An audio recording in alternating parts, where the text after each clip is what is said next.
Very recently, some heralds of the gospel have published a book which has been creating quite a stir in Catholic circles and the international media. It's a book which speaks about an intervention that the heralds of the gospel have been suffering at the hands of the Vatican since 2017. And this book narrates the facts which took place, the facts, the illegalities, and all about it. And today's podcast is very serious. That's what we're going to be talking about today. The book is set to come out in English very soon, and we want our public to know about it, the whole truth about everything that has happened. So for this today, we have with us Reverend Father David Ritchie. Thank you for calling, for sharing this moment with me. Father, before I present the others, would you mind telling us a little bit about yourself, about how long are you a priest? How long have you been in the Heralds? What have you done so that people can understand better everything that comes after this? Yes, definitely.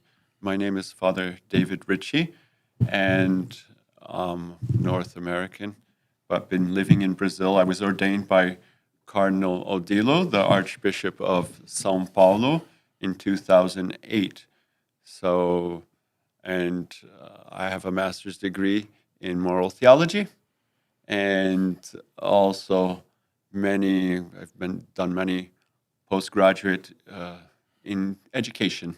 Mm-hmm. That's education in the religious sphere. I would say moral theology is my emphasis, and in general is education because of the youth programs that the Heralds of the Gospel guide within the institution. So. And how many years of pastoral experience do you have, Father? Pastoral experience. I began dealing with Catholic youth groups when I was 16. Okay. So that's about 40-some years. 40-some years. But of course, in pastoral, in parish, also in not only in schools, helping to give religious guidance and pedagogic guidance in let's say, in that which deals with formal education, very involved with formal education, but also always have helped out in parishes with the education of children, catechism programs and whatnot. So. And we also have with us as a guest speaker, Father Joshua Sequeira.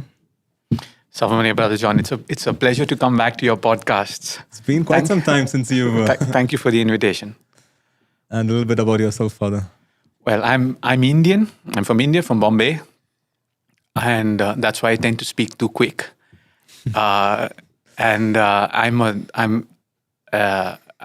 in Brazil for some years too.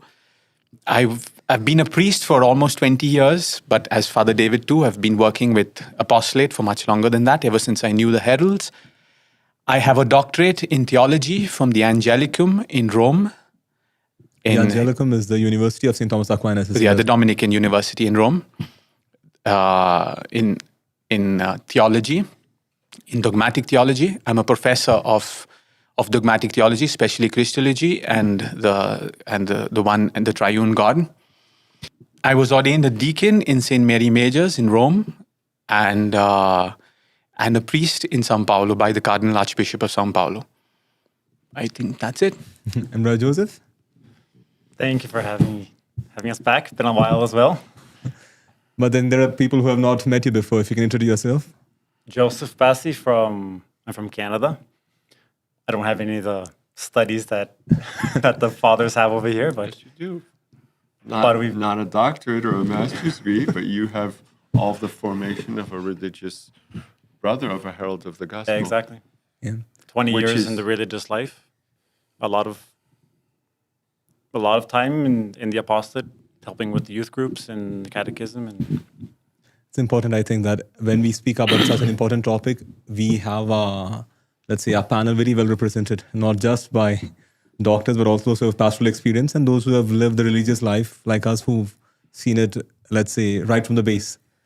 John, you might want to say a word about your career, your religious No, life? people know him. I've been here since the beginning. We are the outsiders. I take care of the podcast here for quite some time, but I think all of you know me already. I'm Brother John Kunikara. I've done my bachelor's in philosophy and theology. I'm doing my master's degree in philosophy now and accompanying this channel for a very long time, right from the beginning of this English apostolate. And online. he's waiting to be ordained, and because one of the abuses of canon law that has been perpetrated because of this artificial intervention. And that's what we're going to talk about. Why Brother John isn't a deacon yet. And Father, maybe we can take it right And why from... many are not deacons or priests as well. For the last 8 years. So maybe we can start over there, Father, because like you said, it's been 8 years since we've been suffering an intervention. For the first 2 years, it was an apostolic visitation. After that, for 6 years, we have been commissioned. So maybe, and all these years, we did not manifest ourselves. We did not mention about it. Maybe we can start from there, Father Joshua. Maybe you can tell us about why this book was published by the Heralds recently. And why not before? Or why not 10 years from now? Why did we decide this exact moment to come out to the public with all these facts? For several reasons, Brother John. Perhaps the principal reason would be since we've been cooperating, we've been receiving in the best way possible this commissionerate for the last 6 years. And even the papal commissioner 1 year ago arrived to the conclusion that there's nothing more to be done. There's nothing more to be investigated. There's nothing more to be worked out. The papal commissionerate, the Apostolic commissionerate has reached an end 1 year ago. And he even approached the dicastery for the consecrated life and for the societies of apostolic life, saying that it was the case to finish off.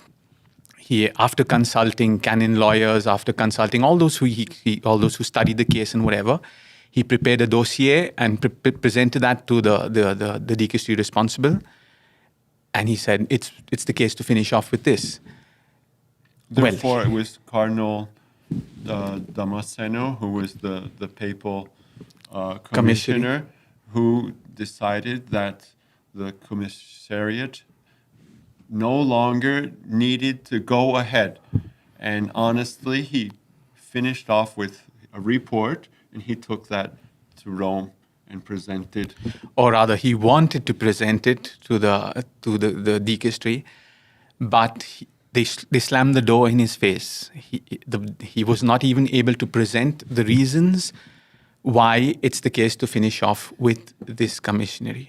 So at this moment, we are still talking about, I guess, a year back, we are talking about Cardinal Jean-Bras Javis, isn't it? Exactly. He was the prefect for all these years. He's been the prefect of the congregation and now the dicastery for the institutes of consecrated life and the societies of apostolic life, which in lay language we would call the dicastery for the religious.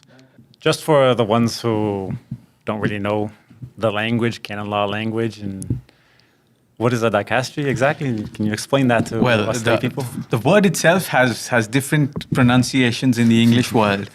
I would prefer to call it a dicastery, and some people call it a dicastery, others call it a dicastery. They're basically ministries, just as governments have their ministries. You have a minister for education, you have a ministry for different kinds of things. The papal government works, the Pope works by the intermediary of dicasteries. Till a few years ago, they were called congregations. There was a congregation for the doctrine of the faith. There was a congregation for whatever. Now they're the dicastery for the congregation of the faith, the doctrine of the faith, a dicastery for the religious, a dicastery for life, etc. Understood. Okay. So you were telling us And the about- president of this dicastery was Cardinal Bras Javis. He's called a prefect, isn't it? That's the prefect. Is the president of the minister, so to speak. Exactly. Yeah. So he's responsible for the religious congregations, for the religious orders, for the religious All over the world. institutes all over the world. You were telling us how Cardinal Damasceno, he went to Rome to speak to the prefect to explain the situation about the heralds, and there was no more reason to continue with this commissariat. There was no justification to go ahead with this anymore. And then? Well, in the first place, a commissariat that has already taken 6 years is something of a record in history. Nonetheless, having completed 6 years, having studied everything, the cardinal responsible for the commissariat, as I was saying, went back to Rome and wanted to finish off with it, but he was simply told that no, that wasn't the case. Rather, they would start a new investigation with everything once again. Start all over again? Start all over again. And once again, using the same terms that were used 8 years ago, which are completely generic terms. The accusations that have no, they're not particular, they don't mention anything. And basically, the accusations that touch everything of the heralds. Every member of the heralds is suspect of all types of crimes. Father, if you can just sort this out. You mentioned 8 years and then you mentioned 6 years. Why can you just sort that out? Okay, because in order to start off with the papal commissariat, they used a legal appearance of legality. They started off with an apostolic visitation. Normally, you would visit a religious institution or a diocese or whatever to investigate certain things. And after that was investigated, if grave errors were found, you would pass on to a papal commissariat to put things in order. So they investigated us on generic accusations. When it was finished, when the apostolic visitation was finished 2 years later, you still had the same generic accusations. They didn't find anything. The apostolic visitation even said that it was positive, that their result was positive. The closing report was quite favorable. Was favorable. And nonetheless, a papal commissariat was started with the same generic accusations that had been presented 2 years ago after 2 years of investigation. And then 6 years later, so therefore 8 years later as a total, and we come to the same point. And Father Joshua, there's something ironic because the date of the decree for the commissariat came out years before the date came out years before the commissariat was installed. Yeah. So yeah, that's one of the things we could talk about later. The different illegal and faulty documental procedures involved in this process. This process has all the features of a classical violation of all types of law: canon law, natural law, civil law, etc. Perhaps it's difficult to say. Perhaps in Soviet Russia, you wouldn't find a process that was so illegal. That's something perhaps we could talk about later, Father David. You know what the funny thing is, Father? I was thinking about that because as heralds, we lived through this, all of us, right from the older priests, right to the youngest members. But each one of us suffered in our own, so to speak, in our own houses, in our own, we faced some illegalities. But I think no single herald had the notion of the monumental size of the legal arbitrarities, the illegalities, the abuses of power, until Dr. Jimenez, who's a very renowned canon lawyer, decided to put together this book. At one point, he said he organized a group of heralds together. You know what, there've been too many things going on together. Let's put it all together and then present it to the Pope and to the public, which has been done. It has been given to the Pope already. And that was done. But then I personally was very shocked when I went through this because I had not realized the dimension, how wrong it was. I mean, we know there were some things here and there. We noticed that things were off. But I mean, the amount of abuses which are put together is frightening. It's unbelievable that in our days, the church or an organ of the church has done so many different things which are criminal. I agree with you, Brother John. I've heard lots of repercussions from several people, even the people working on the book. They said that they were surprised when the documents were put together to see the size of the legal errors and the size of the abuses of authority that have been put together. And they say that any fiction book is less stark. Reality is stranger than fiction. Yeah, exactly. Than fiction. We would always hear rumors. You never know if it's true or not. And normally rumors exaggerate. But when you go to read the book, Yeah. The rumors were not exaggerated. They were less than the actual reality. It's interesting that you raise this point, brother Joseph, because we are not. The book doesn't have opinions. It only has facts. Yeah. The book is divided into 3 parts. The second part is entirely a documental appendix. It has only documents. And the first part is a narration of the facts in simple language. But the whole time the narration goes back to the documents in the second part. So the whole book has nothing. This is all documented. No, I think that's No, the 3 parts. that's the third part, yeah? I forgot that we're being filmed, so we can even show this.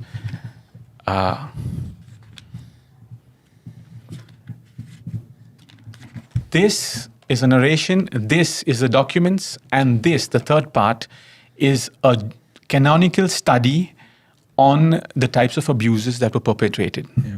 Because for a simple person who just reads the first part, he might not understand the canonical implications of certain things that were done. And to make it more clear, there's a study on the canonical aspects. I heard Dr. Jimenez mention, the canon lawyer who made this, that with the documents that they found, we could write another 2 or 3 volumes of abuses quite easily. But he said the reason they left it short was because the book is already huge. It's already he said, big, yeah. I can write another 2 volumes quite easily because we already have the documents in order.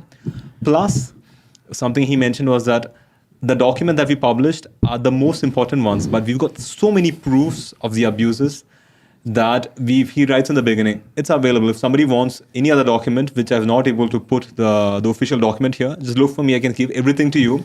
But the most important ones, which are these hundreds of documents, he already put here. Plus, he also has videos of conference, recorded videos. He's got audios. He's got online proof. I mean, all of this has been put together, and it's startling the amount of... Exactly, Brother John. The name of the book is The Commissionerate of the Heralds of the Gospel, a narrative of the facts. This is what's going to be in English when it comes out. Exactly. A narrative of the facts. It's just a narrative. It's not opinions. It's facts. A narration of what happened. Of what happened. And so every word in there is about facts. And if there's a word in there that is an adjective or something, and it doesn't have a document to it, it's because that adjective refers to a document that was not published. But we do have documents for another 2 books, and one of them could come out in another 15 days if necessary. But many of these things were not put into the book because of public shame, because the book has a lot of the first part, the narrative has a lot of photographs of all kinds of things.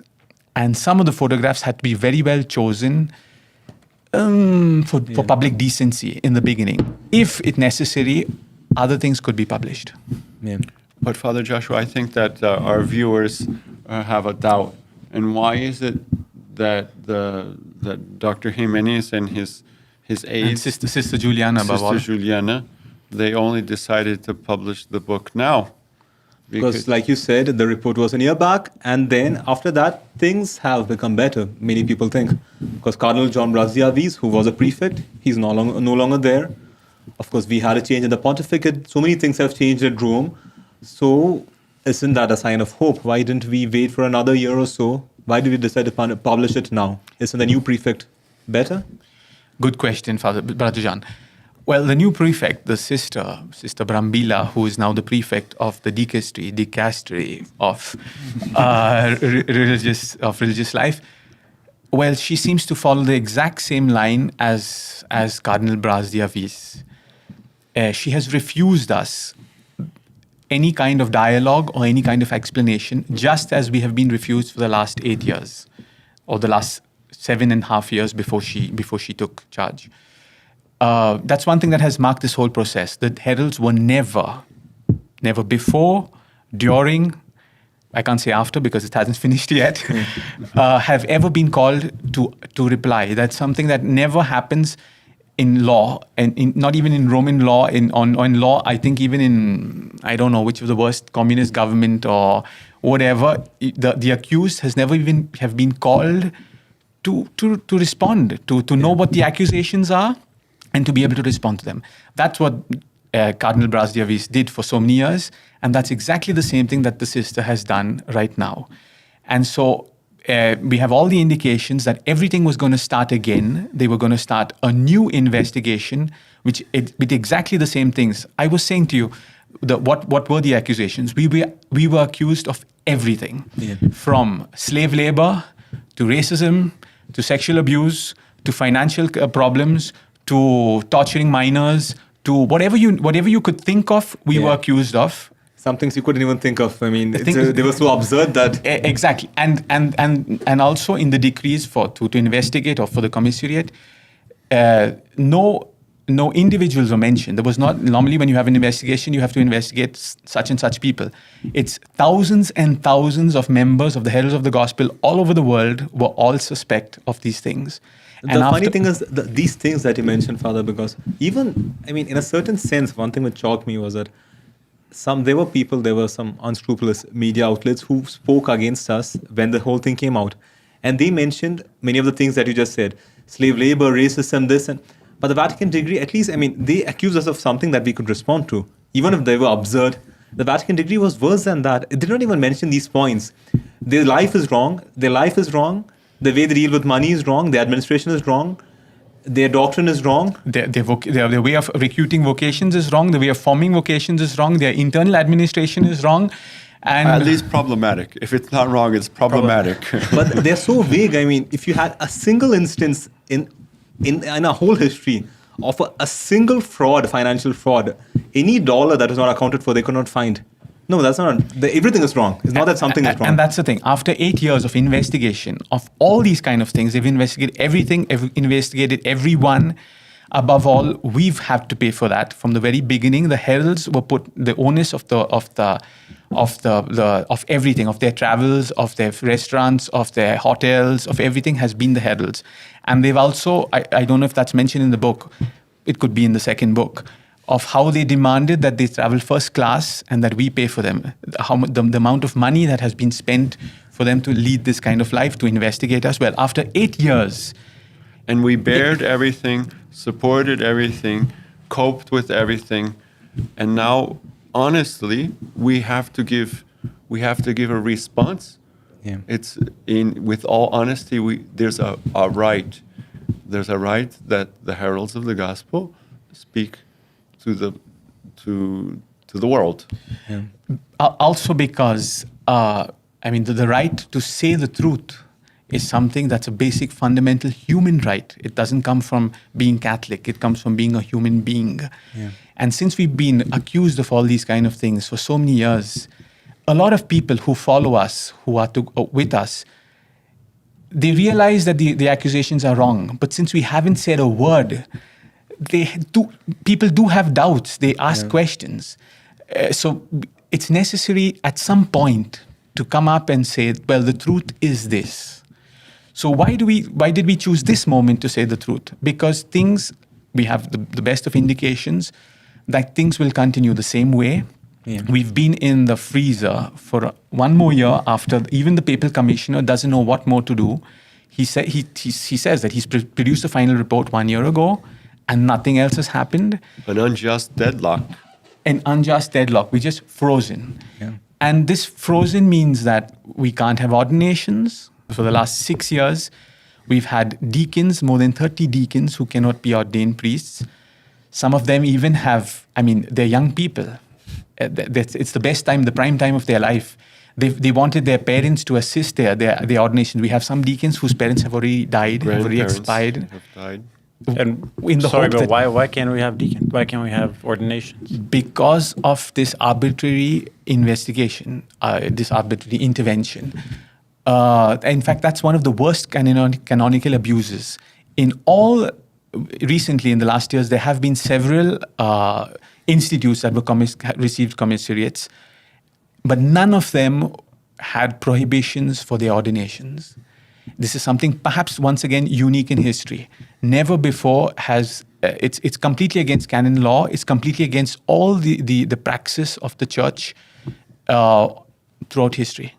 For someone to be prevented from being ordained without a canonical reason, because the reason that canon law permits are when there are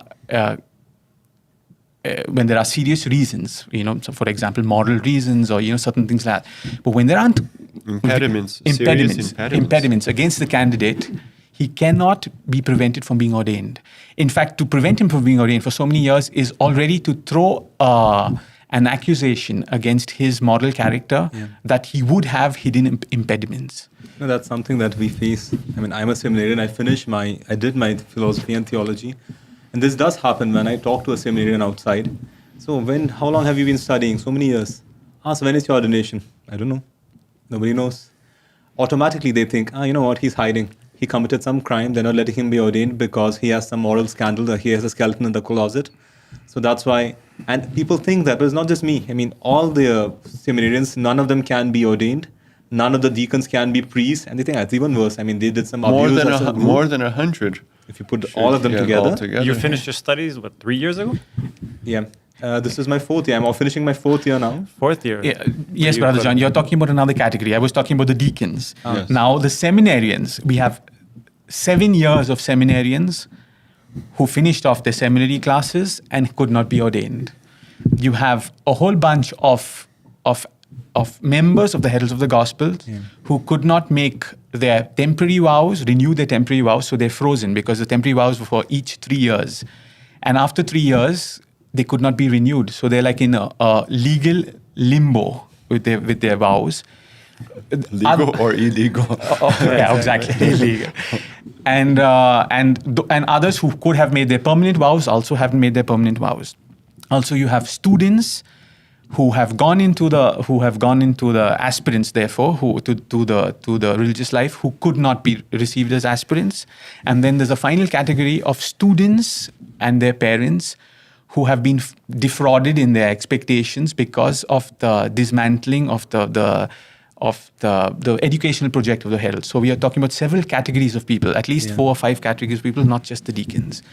So all this raises suspicions, raises doubts, raises, and besides the smear campaigns in the media, which that's another thing the book talks about.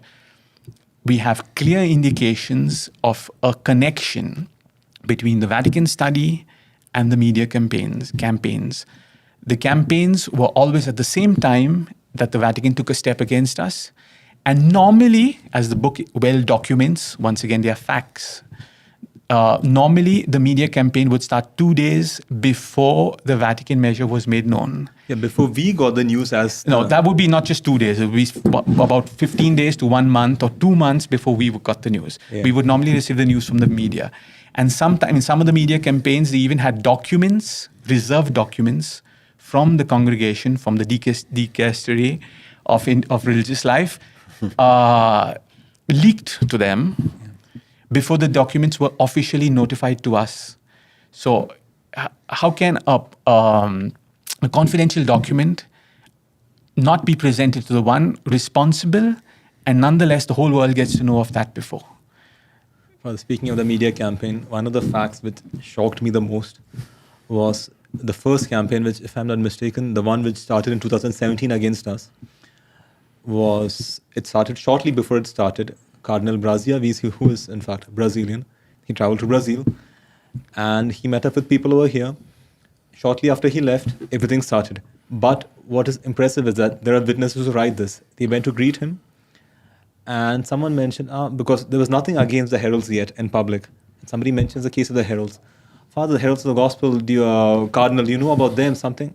I know about them, and I'm going to kick them in their chest. He said that. This is documented. We have witnesses who...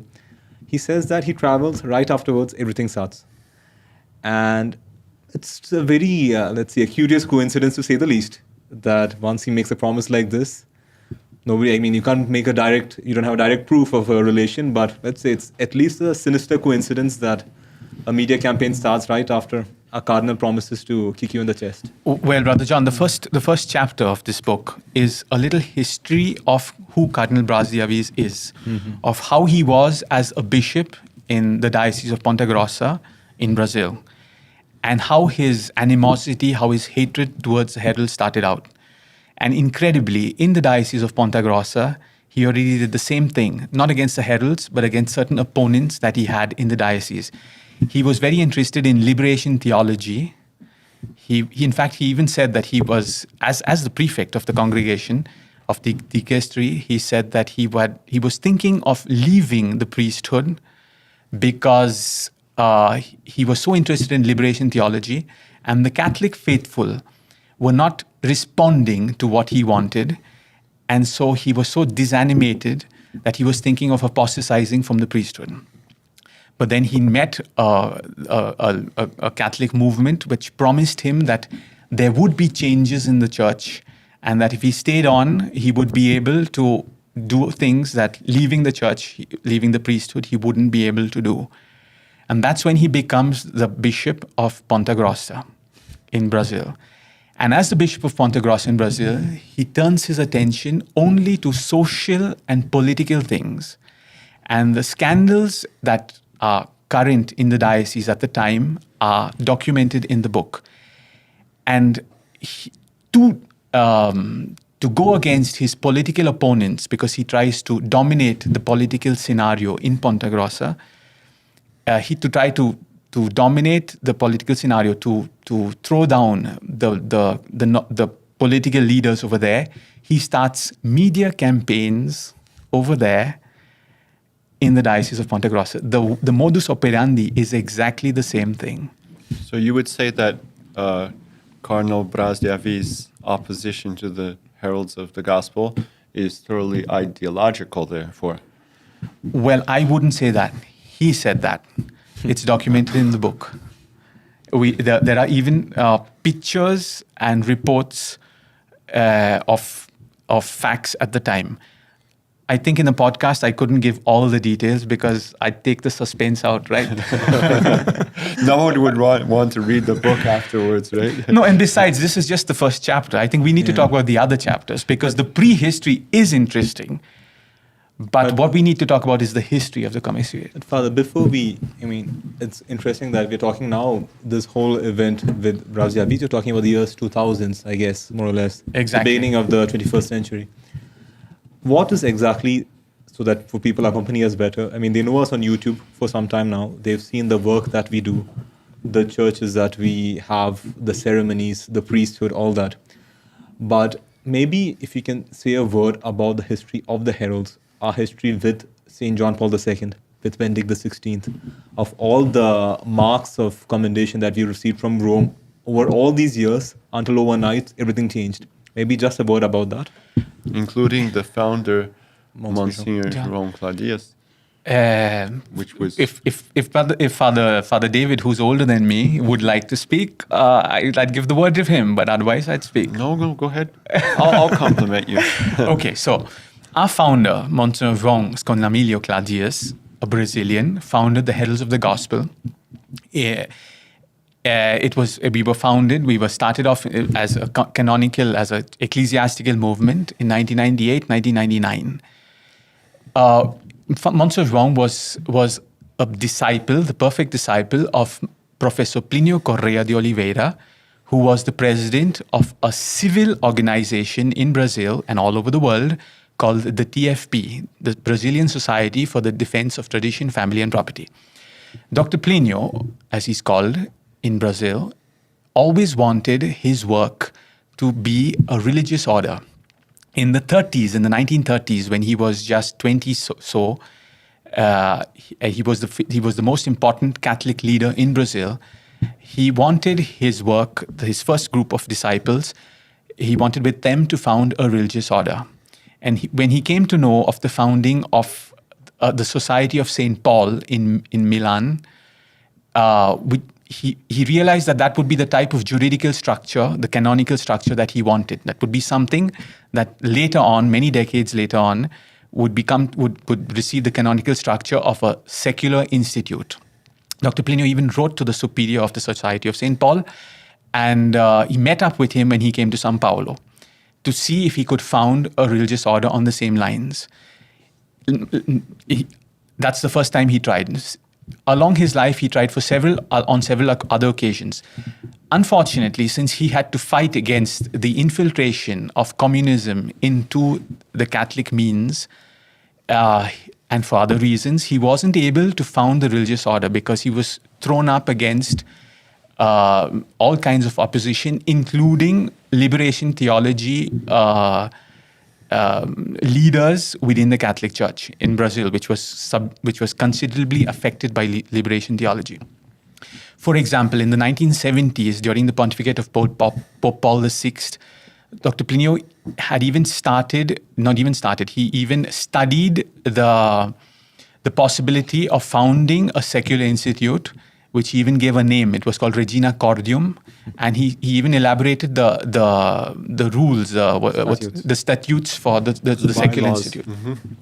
Unfortunately, at that time, his first disciples, who did not want too much of a religious life and who were not even happy with having him as a president of a civil association, they were much less inclined to have him as a founder of the religious order to whom they would obey. They would need obedience. Obedience. They would owe obedience.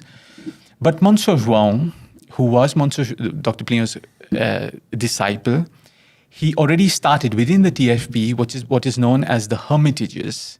There was a beginning of religious life where young men would live community life, they would sing the office, they would live the three vows of poverty, chastity, and obedience without professing those vows as religious.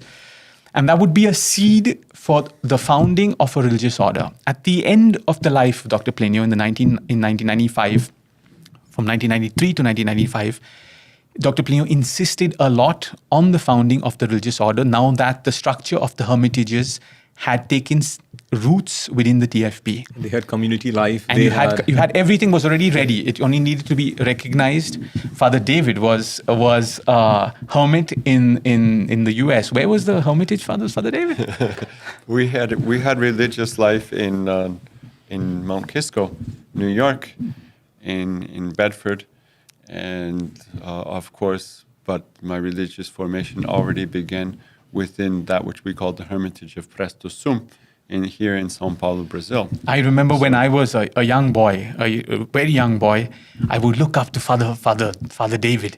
He was ready and have it. And Brother David back then, and they would sing the office, and the cortejos. What's cortejo in English? The processions, and we the little boys would say, "Wow, I want to be like that one day." And when they would put their hoods on, and at the end of the day, I was like, "Oh." So, and the Salve Regina, when the hermits would sing the Salve Regina at the end of the day.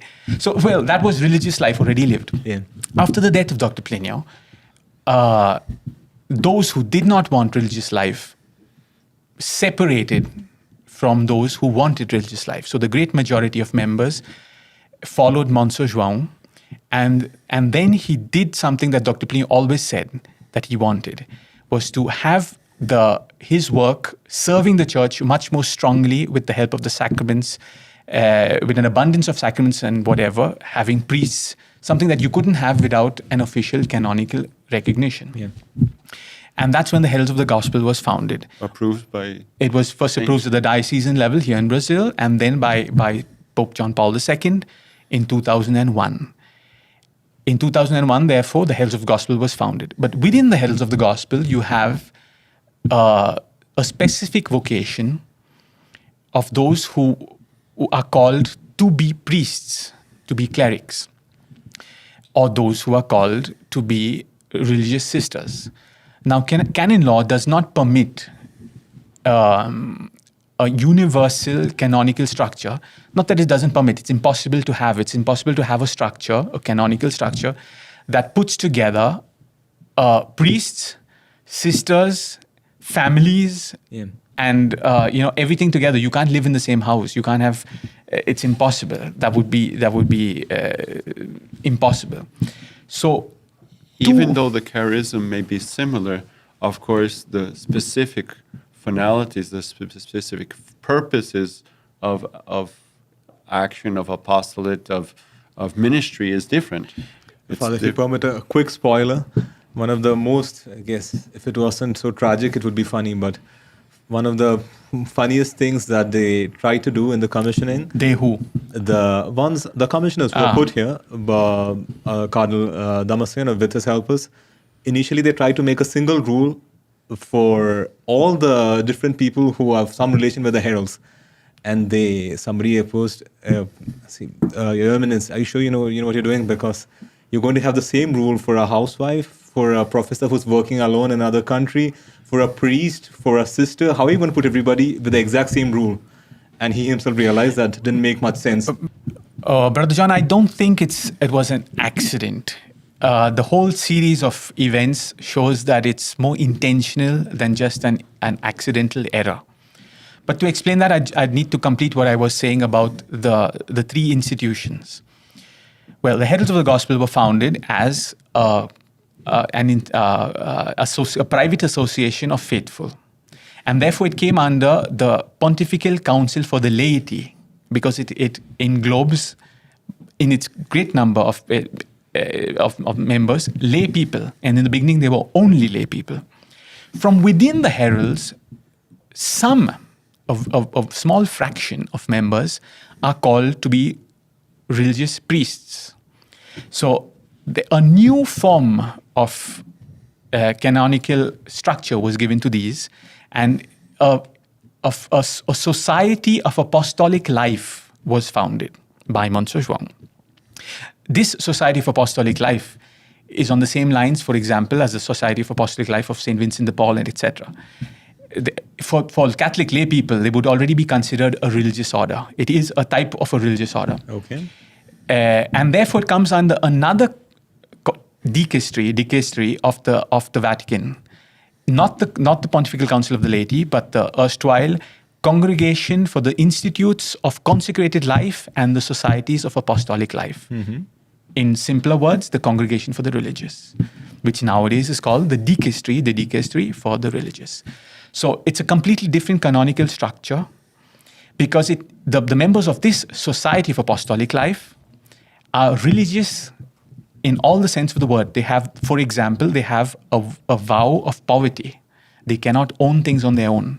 Something that a private lay person cannot have. Yeah. A family, someone living in family cannot have a vow of poverty, because he needs to provide for his wife and for his children and for the future of his family.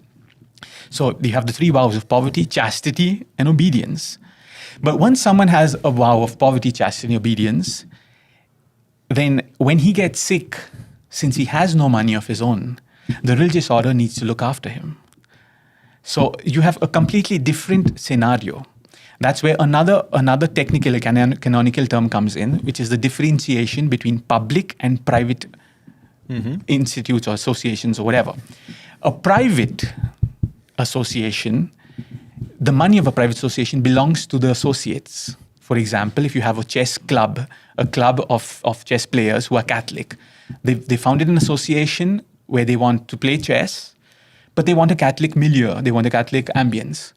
So their money belongs to them. The day that they decide to finish off with their chess club, they can give that money or that room or the furniture or whatever to another association that they prefer. Yeah. Whereas a public association, the money of a public association belongs to the church. And because it belongs to the church, when it's finished off with, when it ends for some reason, when it's closed down, the money goes back to the church. But in the same way, the church provides for their needs. A religious priest who has a vow of poverty, he has no money of his own. Mm-hmm. So when he falls sick, his religious order needs to look after his medical expenses, something that someone who doesn't have the vow of poverty would not need. So they're completely different things. Now, all along this process, right from the first decree to the last day 1 year ago, on several occasions, the same error was always made. They always tried to put the whole of the Heralds of the Gospel as a public association. Mm-hmm. And I'm going to introduce a new person here. This is one of the helpers of the Commissionerate, who's called Bishop Danielson. While we were working on the constitutions, that's at the end, the final part, to finish off with the Commissionerate, which was never finished.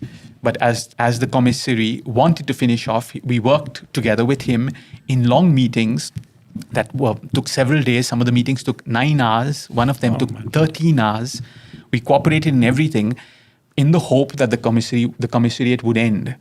And one of the final things that was required was that the statutes of the Heralds of the Gospel, or rather, the constitutions of the Society of Apostolic Life, Virgo Flos Carmeli, be adapted and then presented to the congregation, the dicastery of the religious life, and approved once again, so that the commissariate would be ended. So we worked in these meetings on these adaptations to the constitutions of Virgo Flos Carmeli, the Society of Apostolic Life that looks after the priests. Well, Don Danielson, Monsignor Danielson, Bishop Danielson, he, after all these meetings, after everything was done, before the text, the final text, which was approved by both sides, by the Commissariate and the Heralds of the Gospel, the Commission of Students of the Heralds of Gospel, of the Society of Apostolic Life, and etc., after the text was already studied, before it was sent to the Vatican, he adulterated the text, cutting out the part saying that the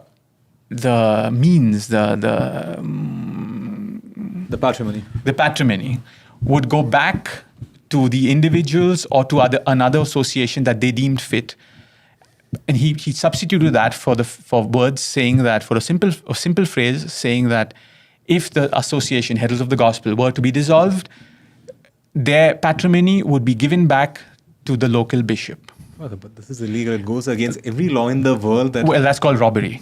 Yeah. After the text was already approved. And deceit too. Not only robbery, but also he deceit. took a text that the priests of the Heralds, the Commission of Studies, they put together. He takes that text in collaboration with the Commissionerate. So it was a commission of studies that had been assigned to, had been constituted by the commissioner. So once the text is ready, he makes his change, gives it in the Vatican and says, see, this is what they said. This, I don't know. Falsification, deceit, with a view to robbery. Yeah, exactly. That's so from day one to day end to the last day. This and all of this is documented with proof. With proof. You have photographs of the documents. You have citations and everything. From day one to the last day, they tried to change the private association of faithful to a public association of faithful, so that they would get their hands on the money, which they think is a lot, and we don't. We know what it is. Yeah. So that's one of the illegalities. What was a lot was the costs, especially the costs that were caused because of not only the expenses of being 2 years, 3 years, 8 years, ending up 8 years traveling, going to this country. First class tickets. They demanded first class tickets. We have that documented. All of the meals, but especially because of the law, all of the attorneys that had to be paid because of the dishonest. Yeah, you're touching on another point, Father David. The economic sufferings, the economic setbacks that we had to go through. The economic setbacks that we went through, because all these the processes that were opened against the Heralds of the Gospel, the lawsuits, were, as I was saying, we have reasonable reasons. Maybe, Father Joshua, you could mention something about the number of lawsuits that were provoked intentionally by the influence of those who were supposed to be defending and helping and guiding, specifically the commissionerate. The commissionerate was made, above all, as the commissioner had said many times, that he was there to guide, to correct. As a father, as a mother. That was the word he used. Father David, that's one of the things that documented in the book, that not only the commissariate, but also the apostolic visitor, he formally incentivated the gang of those who were attacking the heralds to open lawsuits against the Heralds. And so it functioned as a type of a triangle that supported each other. Lawsuits were opened against the Heralds, accusing us of all the most bizarre things. Civil lawsuits. Civil lawsuits. Yeah. At the same time, they went to the press, the most anti-Catholic press, to say that the Heralds were accused of this and that and that, and to say that the Vatican was investigating the Heralds for the same things. So the Vatican was investigating us because of the lawsuits and the media. The media was making public opinion know that the Vatican and lawsuits were investigating us. The lawsuits were studying us because the Vatican and the media were talking about us. There was no proof, but each one of them had the other two to rest exactly. itself on. It's a very small group of people. Who are these people? Of criminals. We haven't yet gone to that, but the criminal lawsuits were opened against some of these people.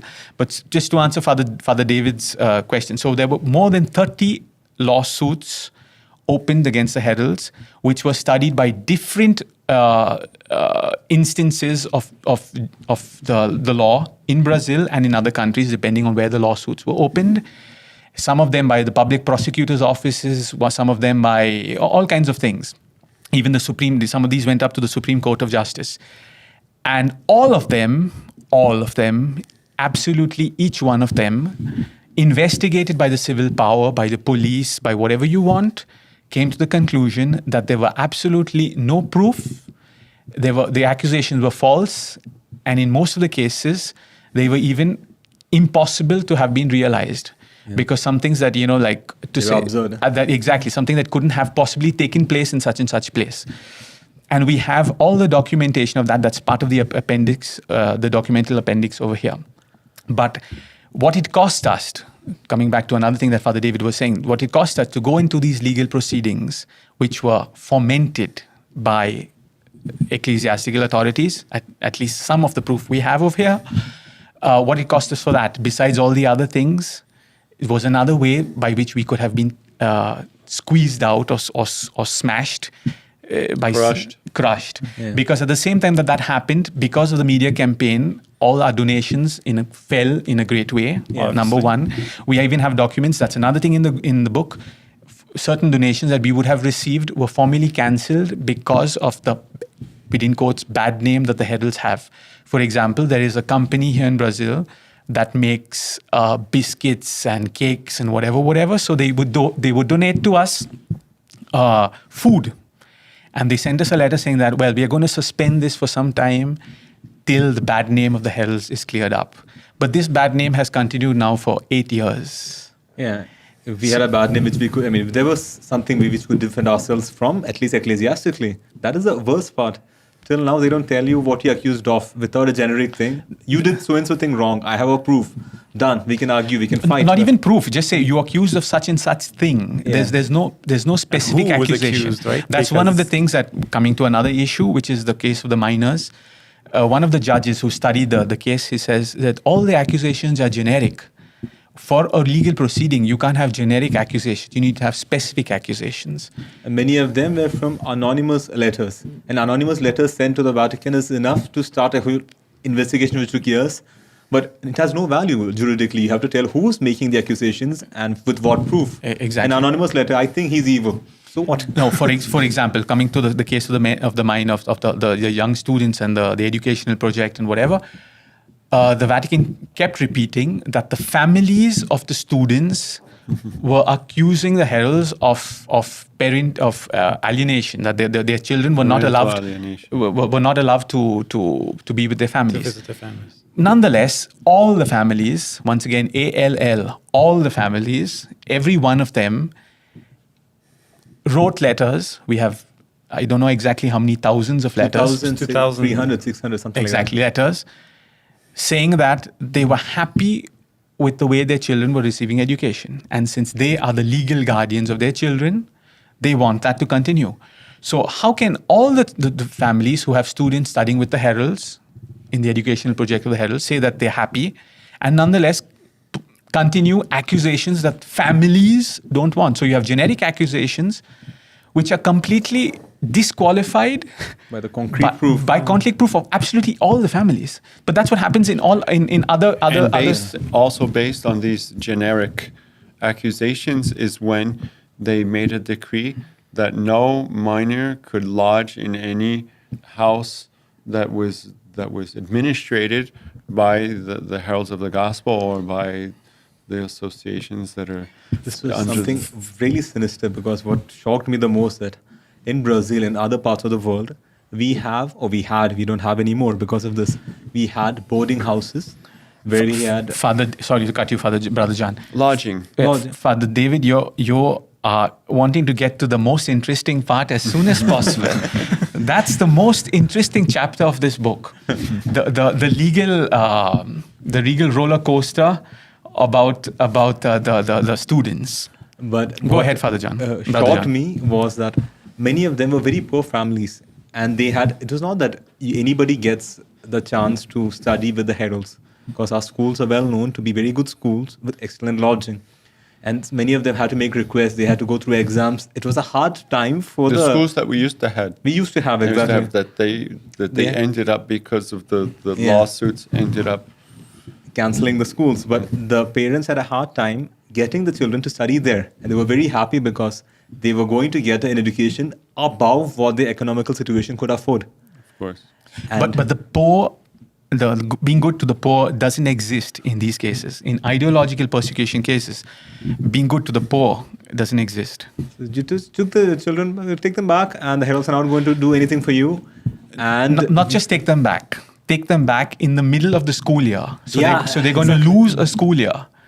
The parents got so furious that they opened lawsuits against the heralds themselves and against the Vatican. I read that in the book the other day.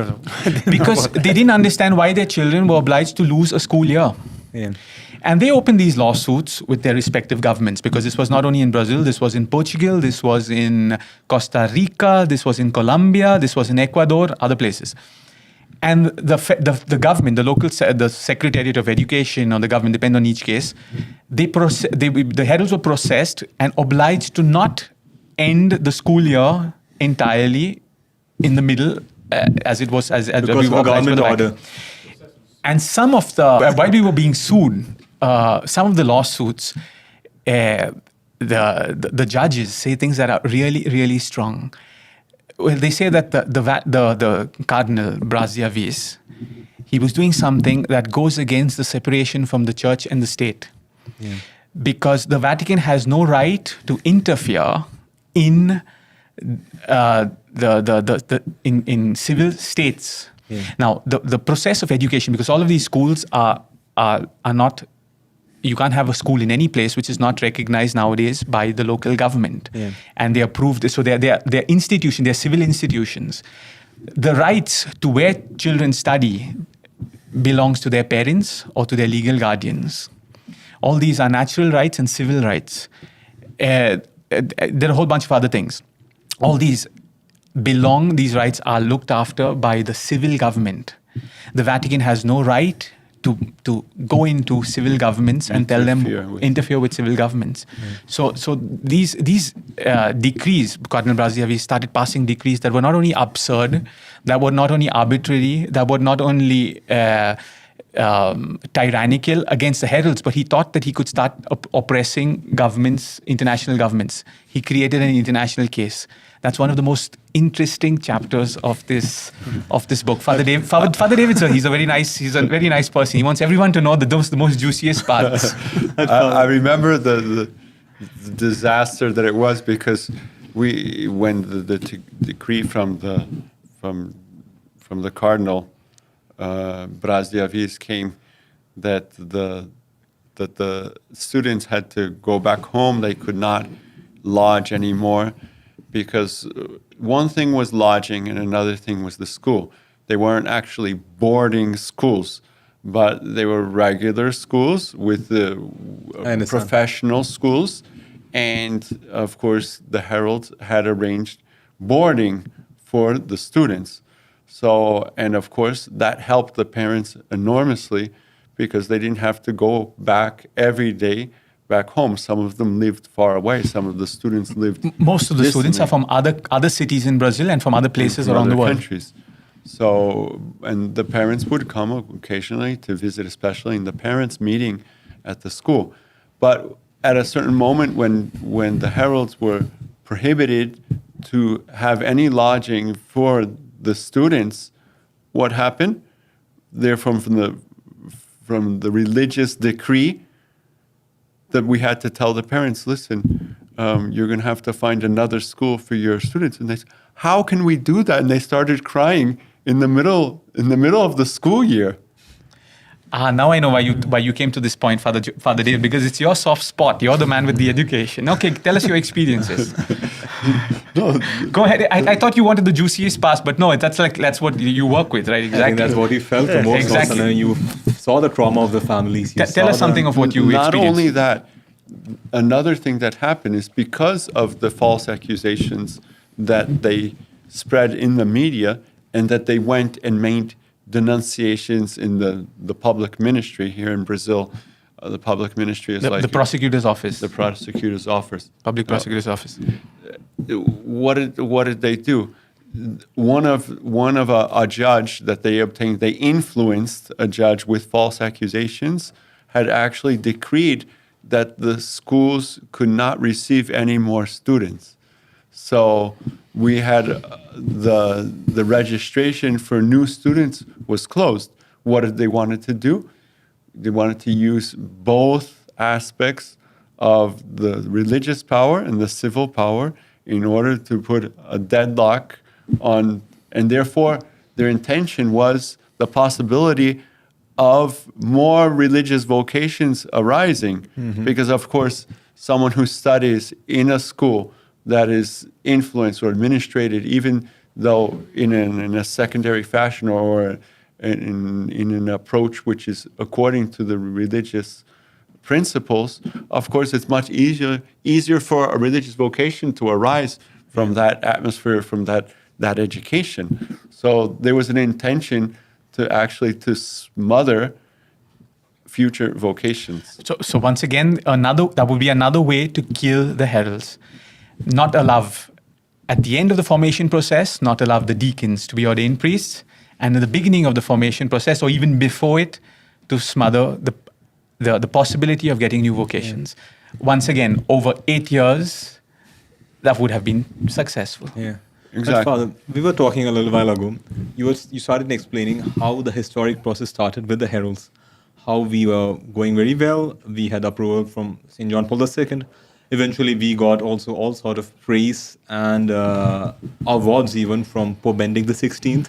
Well, the Society for Apostolic Life, the priests, and the Society of Apostolic Life of the sisters, which are two different things also, because you can't have a religious congregation of sisters that has priests. They're two different societies with their own canonical status, with their own constitutions, with their own mother houses, etc., etc., etc. They were approved by Benedict XVI, mm-hmm. because that approval was in after they were founded. So the question I have is, and I think many of the viewers have, is how did this all happen? Because a few years ago, we have the heralds, super flourishing, a blossoming religious order, many vocations growing all over the world, many churches, a lot of apostolate. And then a few years later, we see that they're trying to crush us. At what point did it all start? And how did this whole tragedy begin, so to speak? Well, Brother John, in something that perhaps that everyone who's listening to us would know, the Catholic Church herself has people who don't like the Catholic Church.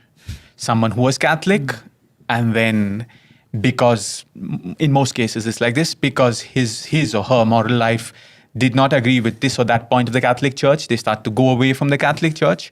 And then when that reaches a certain point, they start to attack the Catholic Church. Yeah. So the heralds, that happens in fact with all kinds of institutions. That happens with the police, that happens with everything. Everyone has their detractors. So the heralds too had some. Together with these, you had detractors of the association, which was the TFP, which I had mentioned in the past. And because Monsieur Juan was the disciple of Dr. Plinio, they kind of continue their hatred towards the TFP, towards the Heralds.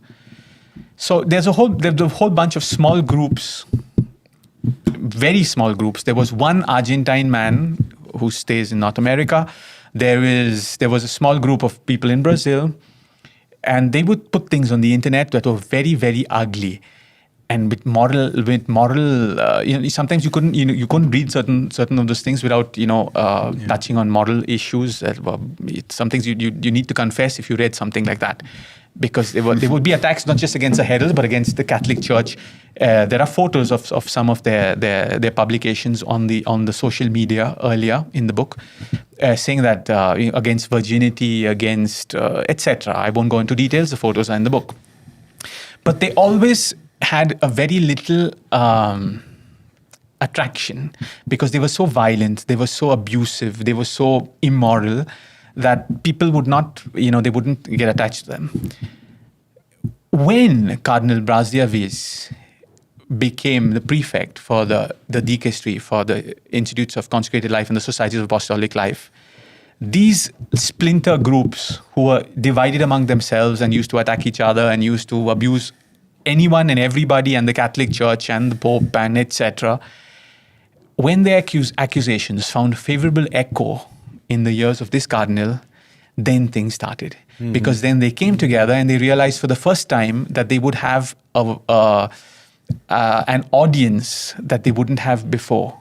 Because with the Vatican attacking us, their declarations to the media were now accepted by the media, by the mass media, because earlier there were some blogs with very few subscribers, but now they were open to the mass media because you had the Vatican investigating for these crimes. It's almost like you had a calumny and then you put a stamp on top with church approval on the calumny. Exactly. That's what happened. So you had splinter groups of... They were actually individuals.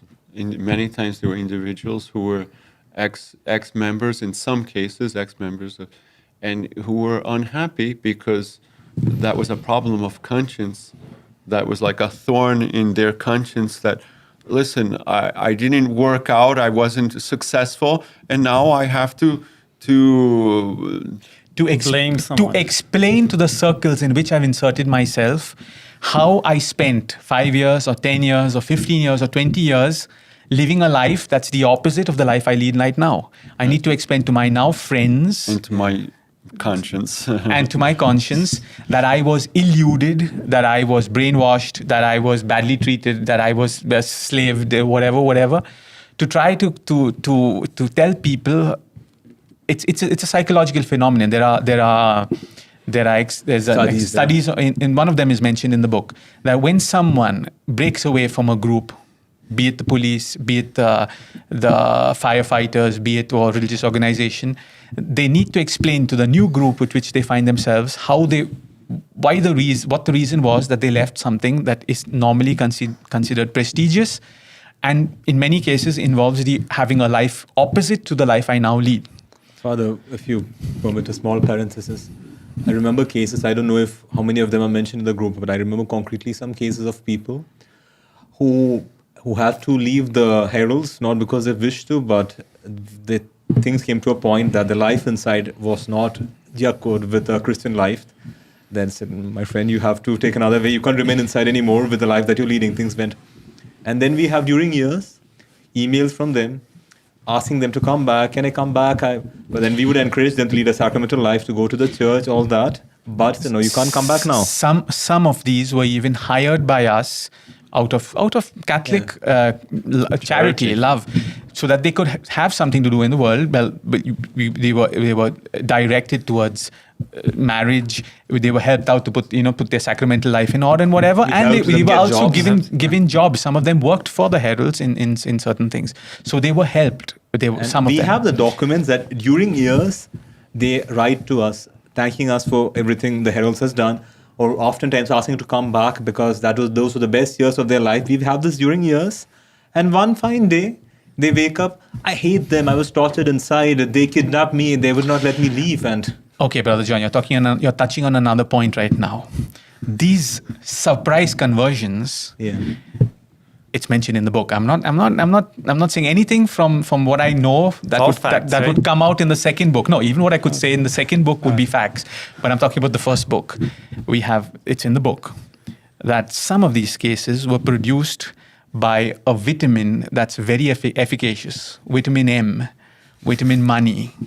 Where did that money come from is a nice question that the book raises. They got money to change their opinion. They got money to write for us, against us. They got money to spend time, full time, opening up processes against us, writing against us, going to the media and whatever for years without having to have a stable job. That all takes a lot of money, Brother John. They hired advocates? Yeah. Where does that come from? Yeah, interesting question. Okay, so coming back. And it may not be clean money, perhaps. Who knows?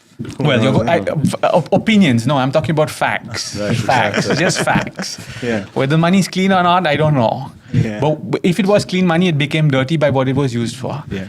And who paid for the media outlets? Exactly. Yeah. So these individuals and whatever found favorable echo in the years of a cardinal, and then things started out. But the main persons can be counted on the fingers of a hand. Some of their names are mentioned over here in the book. They did not want to appear directly. So then they started to get together families of members of the Heralds or ex-members who were unsatisfied with the Heralds for some reason or the other.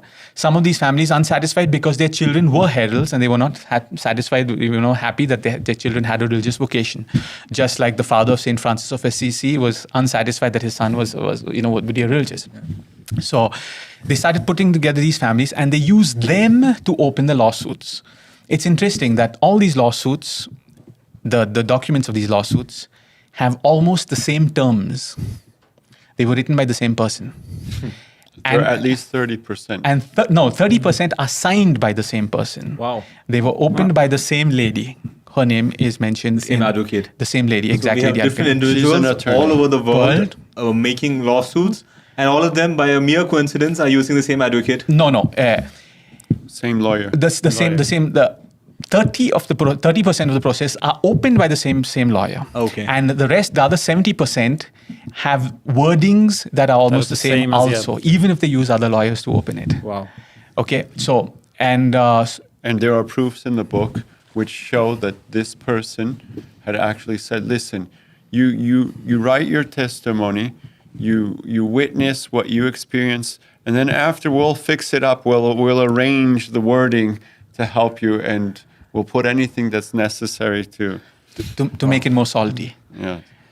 To make it more spicy. All of this is documented, you say? Yes, Brother John. The book is the name of the book is A Narrative of the Facts, 2017 to 2025.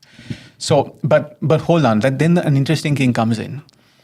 Some of these families who they were getting together, in the beginning, these families were treated, as if some things about the Heralds that aren't so good, whatever, perplexities or whatever. But in the measure that they showed openness, these families were put together to make the lawsuits. And they were introduced into groups on Facebook and social media and whatever, where they started to note that the tonus, the volume of the accusations against the Heralds were ever more violent and ever more abusive and ever more unjust. And some of these families backed out. And when they started to back out, they were abused, they were discriminated, we have documents of all that. But not just that, some of them brought to us documentation of things that happened in these groups. Mm-hmm. So from a certain point onwards, we have documentation of all that happened within those groups. The conspiracy. The conspiracy is perfectly documented. So And what is interesting is that these groups, these little, let's say, groups of that were making all of the noise, they ended up having great acceptation in the dicastery. Right? Okay, Father David. So now I'm convinced that you're going to the juicy part straight out once again. and even the groups and the families of ex-members who gave favorable witness testimony, those that didn't count. The dicastery, as we said in the beginning, for the last 8 years has never opened its doors to hearing the heralds of the gospel, number one. Not only that, thousands of written testimony sent by ex-members and families linked to the heralds have not been considered by the dicastery. But on the other hand, the dicastery and its representatives in the Apostolic Visit and the Commissionerate gave entire openness to the accusations of these detractors of the heralds, to the point that a certain archbishop, who played a very important role in the Apostolic Visit, he enrolled himself in one of the most immoral and abusive social media groups against the heralds called ex-Heralds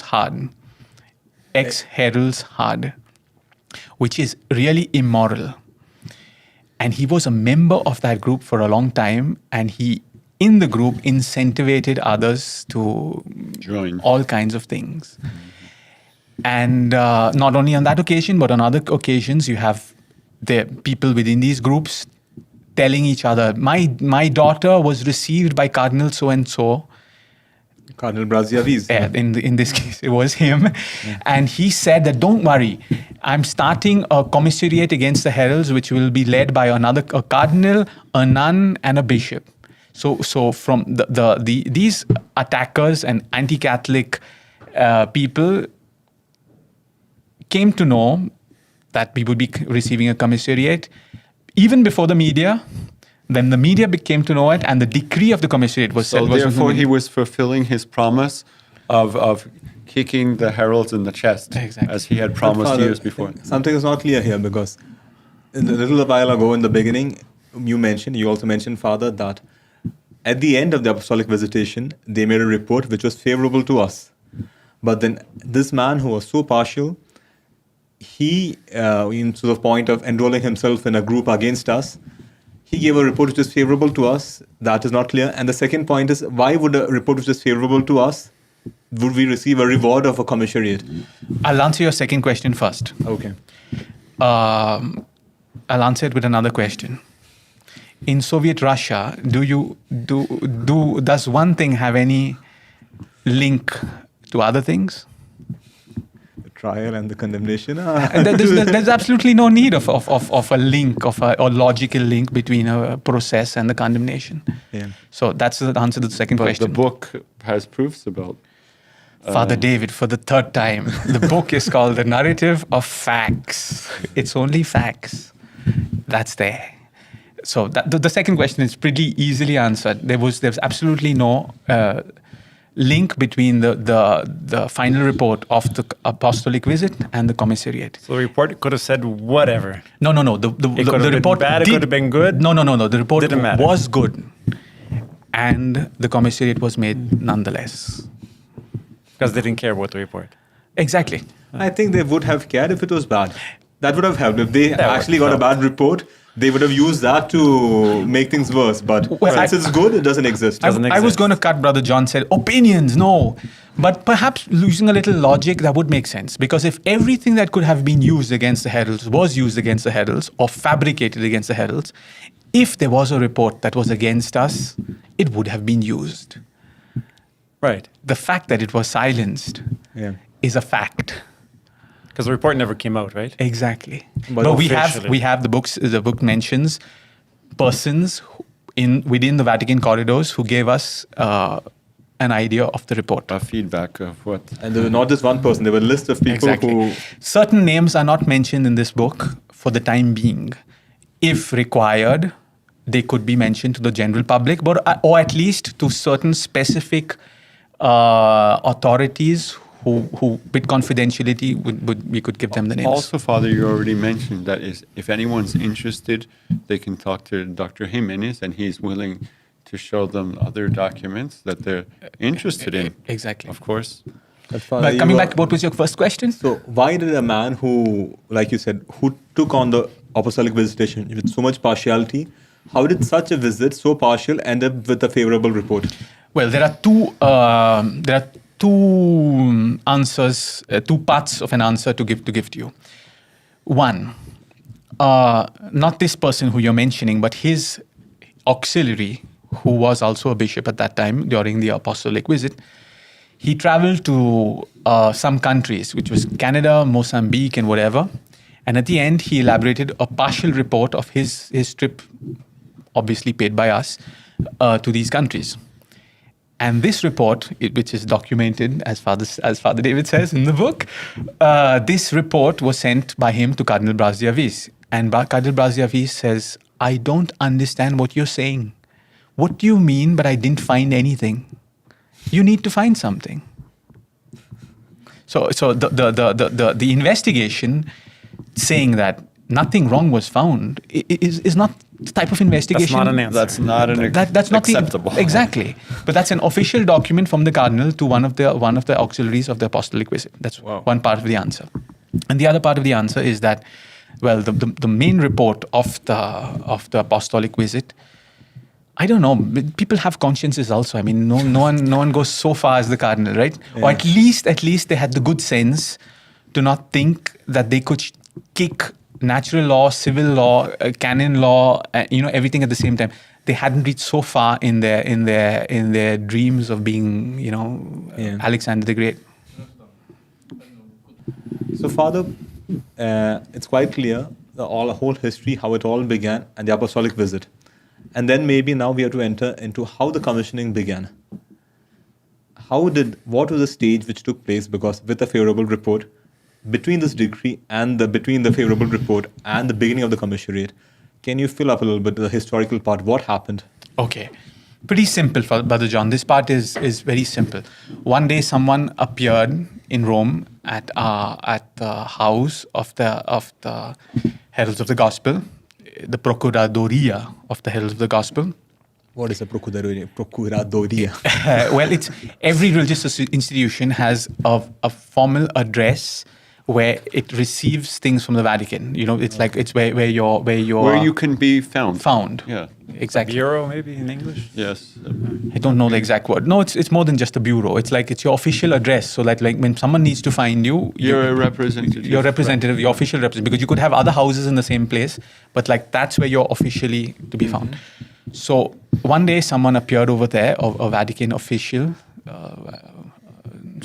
employee who worked at the Vatican appeared there. This was like some months after the apostolic visitation was supposedly over. He appears over there with a document, and he wants it to be received officially by the heralds, and so therefore it's a legal document. So when the moment you sign that you received it, you've received it officially. And while it's being signed, he pulls out his phone and sends a message. The procurador, the priest of the heralds who's in charge of representative of receiving the document, when he receives the document, he signs it, he starts to read it, and he's surprised. He says, we've been commissariated. I need to transmit this to my superiors in Sao Paulo. And the time that he takes to go back to his computer and to open the computer up and to send the message, but before he sends the message, he doesn't need to anymore, because it's already out on the international news that the heralds have been commissariated. In the very minute that he signed, Vatican News published the thing. Perhaps that message that employee sent had something to do with the timing. And on the international... If it didn't have anything to do with the timing... That was the best time thing in history. It must have been angels who communicated. And a decree of the document commiserating the heralds of the gospel was published before it was notified to the heralds, because that notification happened in Sao Paulo many days later. I forget the exact days, whether it's 15 days or 1 month later. But the decree was already on the internet. So how did that decree get to the internet? Was it the congregation that sent the decree? think there were articles about it which came out together as well, isn't it? In Spain and all over. So the ones who wrote the articles, they had the decree before. They didn't write it in 10 seconds. No, and one of them published one of them published the decree. There's a photo of the decree in the on that came out on the web page. This is indecent. This goes beyond. An illegal a legal document that is notified to someone cannot be leaked before to the press. Yeah, at least in a normal country, a normal government. Exactly. Although some say that the heralds are disobedient, but they at the same time, those who accuse the heralds of being disobedient disobey basic rules of ethics. Yeah. Basic. No, and humanity. Rules that would some of the things over here in the third part, the canonical appendix, the documentary appendix, not only are unethical, some of these things, but they turn those processes illegal. For example, coming back to this decree that you said. Remember the thing that I was talking about, public and private associations or whatever? So the decree said that they were commissariating a public association, Heralds of the Gospel. Now, the public association, Heralds of the Gospel, doesn't exist. What exists is a private international association of the faithful called Heralds of the Gospel. So you remember that part of public and private that people were talking about. So the decree said that they were commissariating a public associate. Cardinal Braziavis was commissariating a public association, Heralds of the Gospel. That decree is invalid because it's commissariating an association that doesn't exist. It's like saying, Brother John, I'm a police officer and I'm come here. I have a warrant over here to arrest you as your brother Peter. You're arrested. It's a warrant that doesn't exist. Yeah. So you're not Joe Smith. You're actually Andrew. Okay. And I have a warrant for Andrew, so you're going to jail. Exactly. So that was made known to them that the decree is invalid.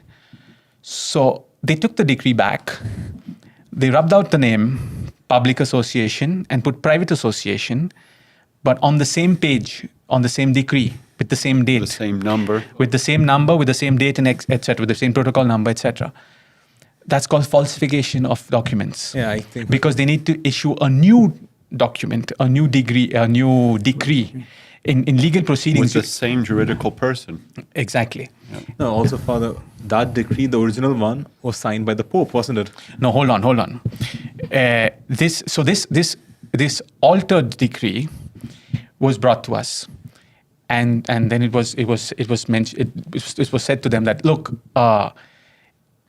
in fact, when they sent it to the altar, they said, we send you the altered decree. They mentioned that the altered decree, a modified decree, which in canon law, in any law, but there exists a canon against that, it's in the book, that an altered decree, a modified decree, has no value at all. What was needed to be done was a new decree needed to be issued with a new date and a new... So they said, we send you the altered decree.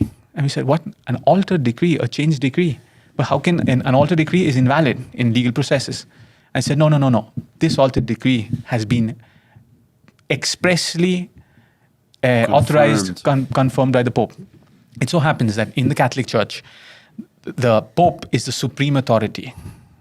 That's the way our Lord Jesus Christ, our Lord Jesus Christ instituted the Church. So something that the Pope does directly goes ahead of canon law. It's above canon law. But normally in Catholic times, when in normal times, the Pope is not obliged to know everything that happens. Therefore, he has other people who studies that and other people who say, yes, Holy Father, this needs to be approved directly for such and such reason. And then the Pope signs it directly. It goes through normal channels. But this wasn't taken through normal channels. It was taken straight to Pope Francis. Braziavis or somebody there took a paper to him. Exactly, and he just signed it. Sign here. So they induced him to sign an illegal document. This is a juridical monster, a juridical elephant, white elephant, because an illegal document, but was expressly authorized by the Pope. So therefore, it turned it legal once again. So Well, that's one of the reasons why we accepted everything. That's one of the things that over 8 years we've been accepting all kinds of things because of all this. Father, the conversation has been really interesting, and I've learned a lot. I'm sure those who are watching us as well. And we still have a lot to cover about all the abuses which took place. We arrived at the beginning of the commissioning. Some of the abuses, Brother John. I'm not going to tell you everything. Let's say the worst abuses that took place after it began.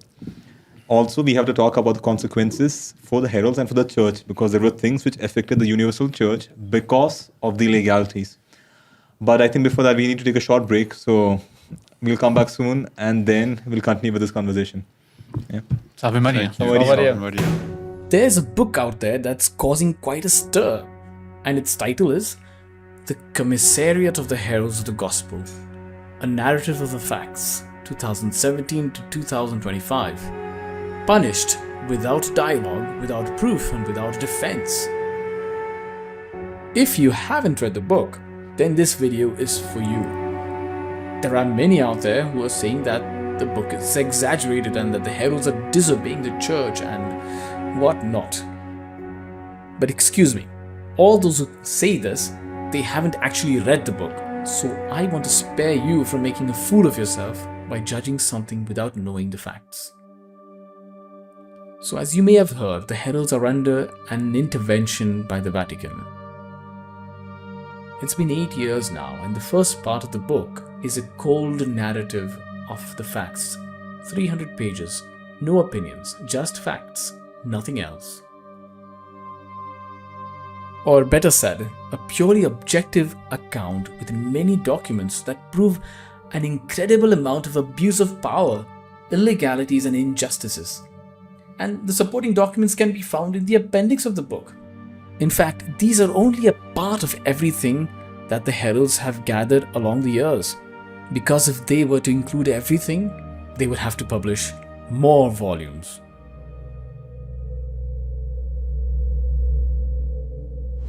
The story begins long before this so-called case, long before the apostolic visit began. There was this cardinal who took a dislike towards the heralds and vowed to take revenge. For what reason? No one really knows. The fact is, and it's documented fact, by the way, there's even photographs. The fact is that this cardinal, Jerome Brasdevis, found a group of haters, of enemies of the heralds that gave him a pretext to carry out his plans.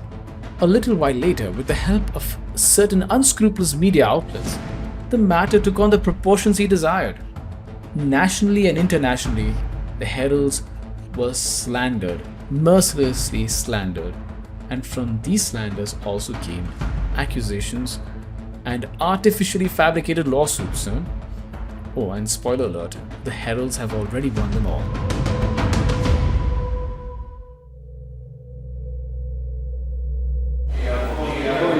Then came the first phase of the intervention, an apostolic visit, which is a kind of Vatican investigation.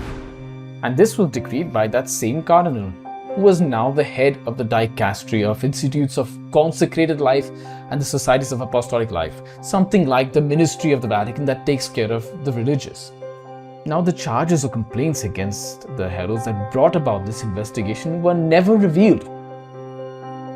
Even the matter of the alleged crimes of which they were to be investigated were not made known.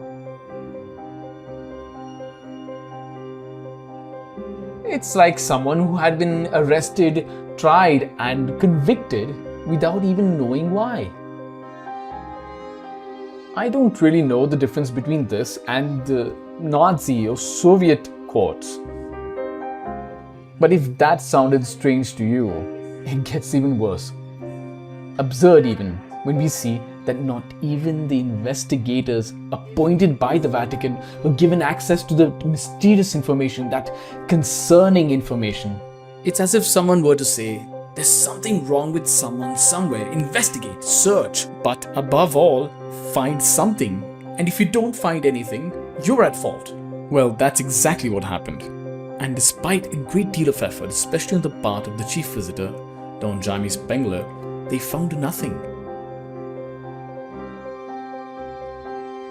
Now, the enemies of the heralds were given special attention by the investigators. in the regions that they visited. But the heralds, in spite of that, cooperated without objecting.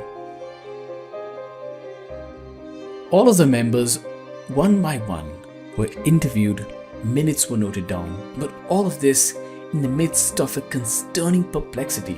Why this intervention? No answers. And every time the heralds approached the dicastery to establish a dialogue, they were rejected with or without a response. Finally, the visitors presented their conclusions. According to them, the results were favorable to the heralds. So what was the reward that the heralds received?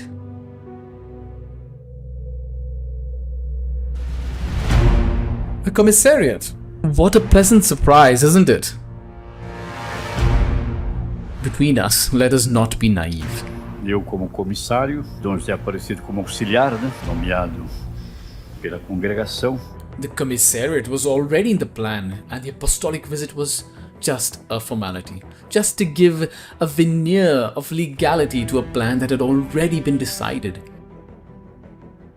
And so the commissariat begins, and everything was repeated once again. Agora o relatório confirmou a existência de situações problemáticas. Claro que é um termo genérico, evidentemente. There were very serious allegations of serious abuse and offences. So a pontifical commissioner was appointed to intervene.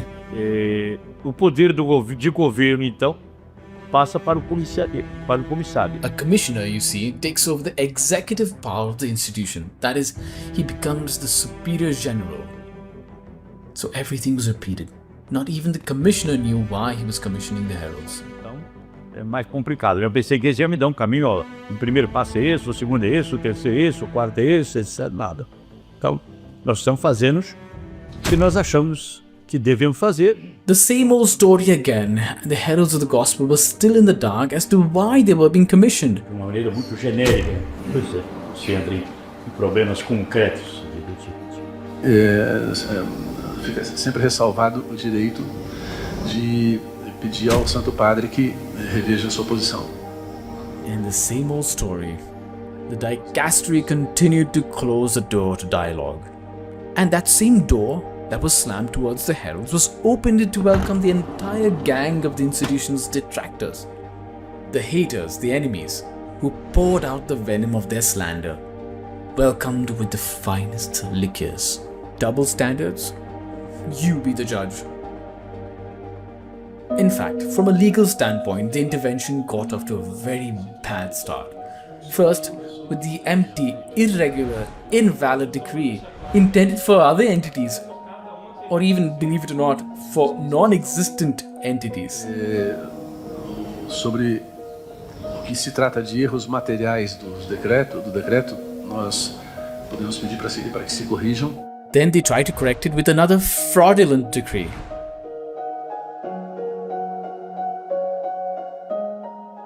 And finally, they induced Pope Francis to ratify this illegal document. This was only the first series of illegalities. Others followed, and the heralds resisted with the law in their hand. Debemos dizer que no reconocemos os senhores como comissário. Because if arbitrariness were allowed, anything would be possible, even the dissolving of the institution. The abuses of power against the heralds of the gospel were multiplied. I won't list them all here. Well, you'll understand why. I'll just mention a few. For instance, the heralds were banned from hosting the young participants of their educational project in their communities, and no proof of serious motive was presented for this measure, just like in a dictatorship. Except, of course, for the usual anonymous reports that were considered reliable in advance, right? As for the families who protested because they were unable to fulfill the plans they had made for their children, after using their right to protest, they were not heard. These same families joined together to ask Cardinal Bras de Avis to reconsider his position. Their petition had more than 2,600 signatures. That is each and every family of these young children. Ideological cruelty is not Christian, nor does it have limits, you see.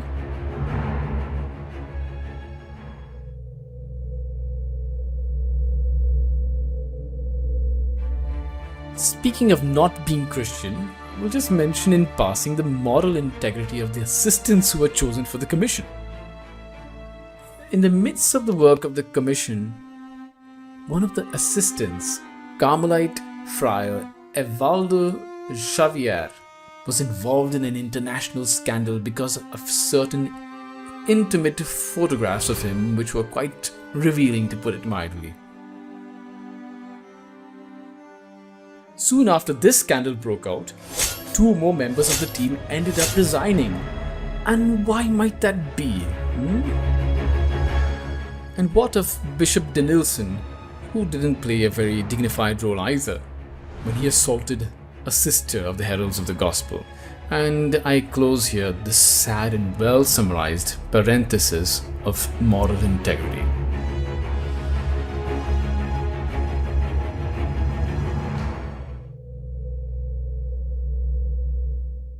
Após aquela visita apostólica, a igreja então quer justamente colaborar com os heraldos. And what was the result of this commissariat that was supposedly intended to heal and help?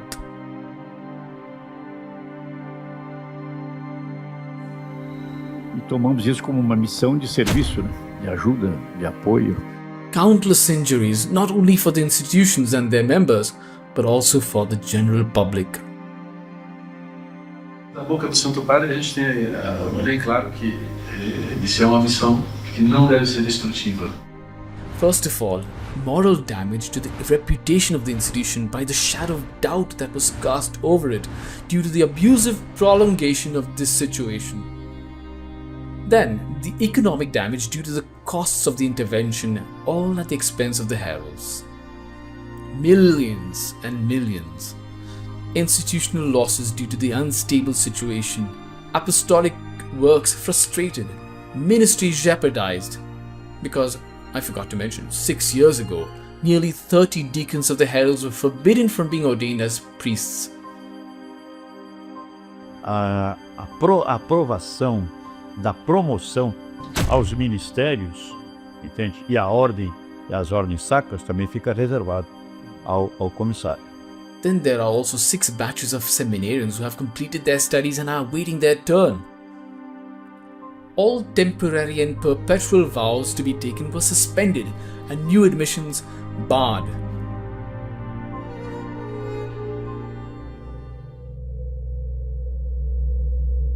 The dicastery led by Cardinal Brasdeviz was responsible for all of this. This man is to be held responsible not only for his own deeds, but also for allowing these same deeds to be used to provoke a worldwide wave of slander. The victims are not, and that's crystal clear, the victims are not the ones who invented stories of alleged abuse to harm the institution. The victims, why? The victims are the very heralds of the gospel. Not just the institution, but each of its members individually who silently endured 8 years of this arbitrary intervention that managed to combine so many forms of crime, persecution, and abuse of power and conscience. But there is a limit to everything. And this book brings the truth to light. Now, don't let anyone fool you by saying that the heralds are wrong to defend themselves. It has never been disobedience to defend oneself against unjust accusations, because, in fact, by defending themselves, they are also defending Holy Mother Church, the one who was most offended and injured in this sad story.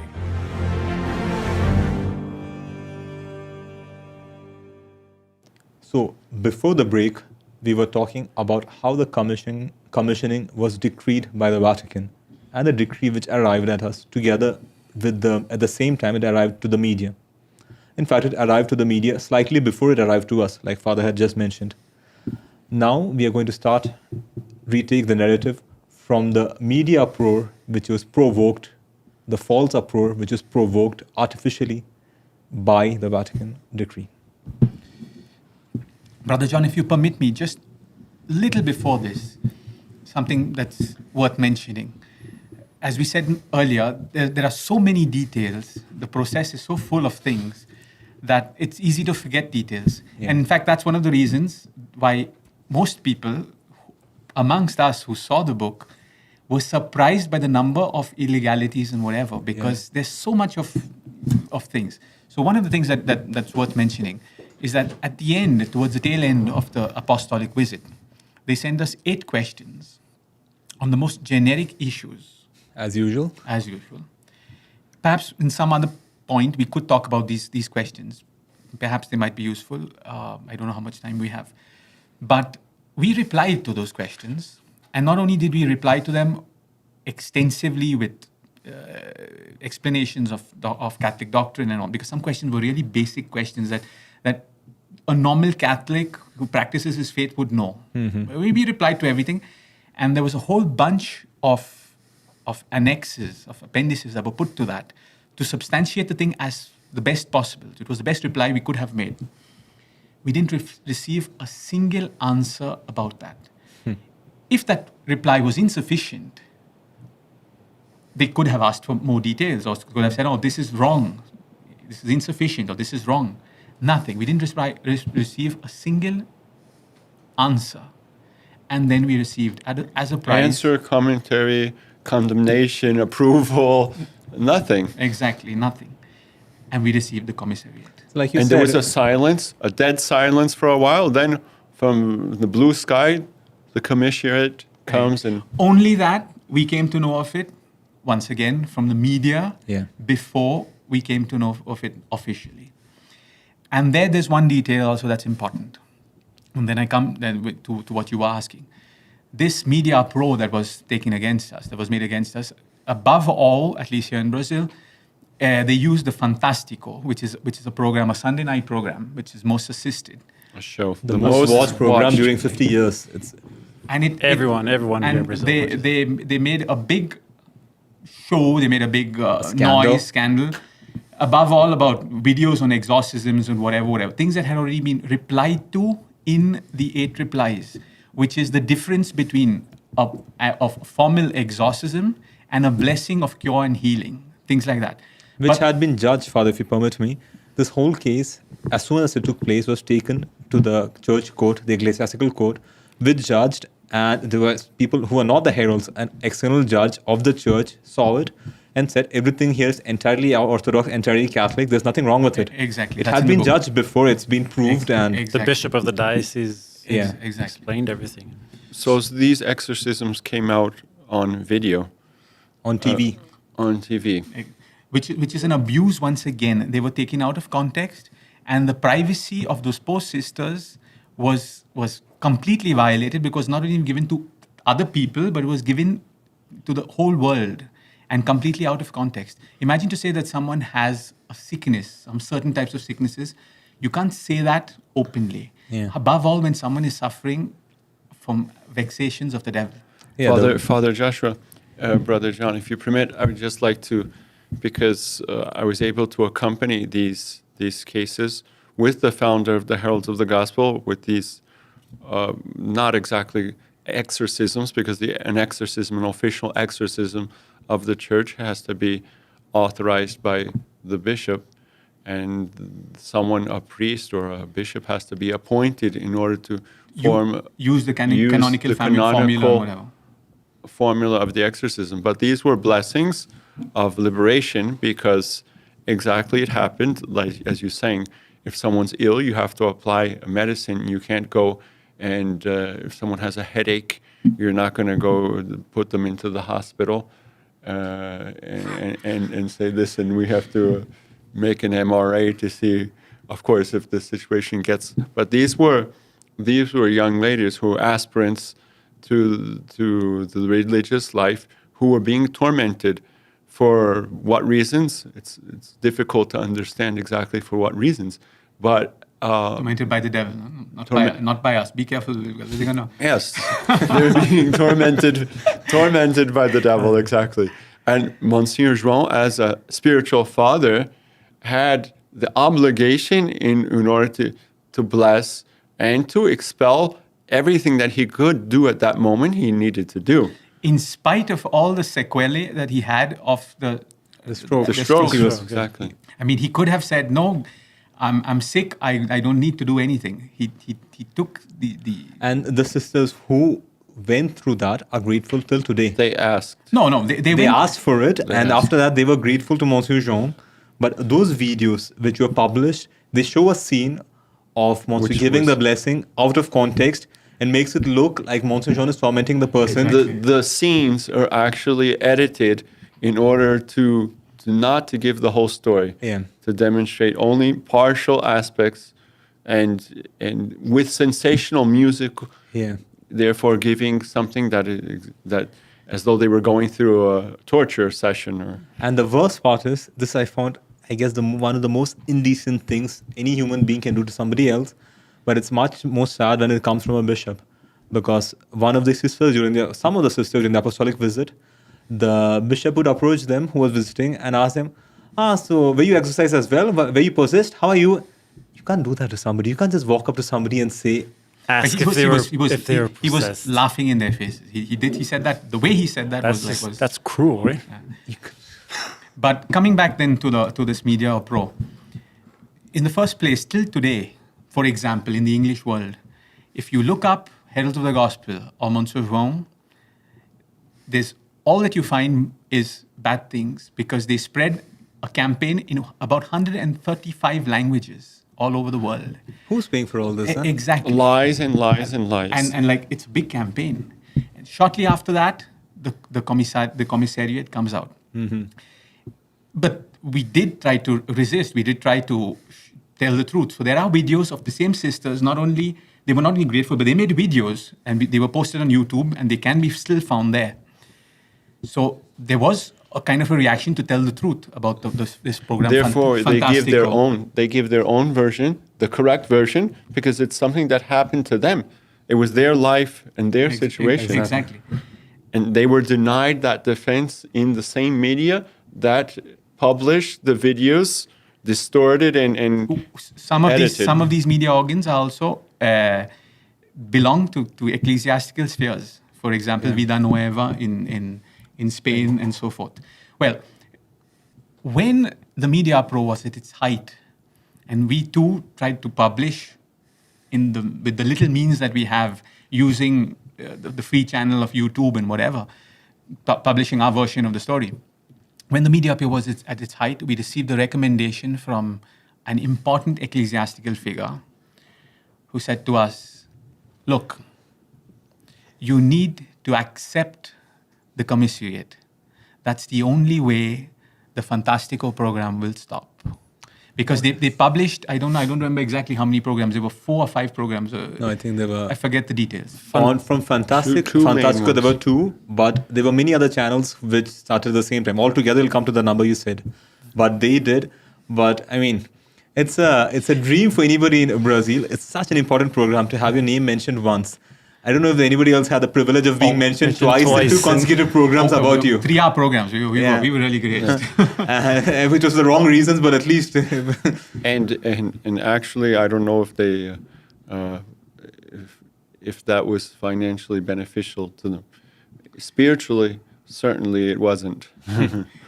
Once again, there's a curious link between the most anti-Catholic media and certain ecclesiastical figures. That's something that still needs to be investigated or still needs to be put to light. That's something that the book hasn't entered into all the details yet. Maybe another volume?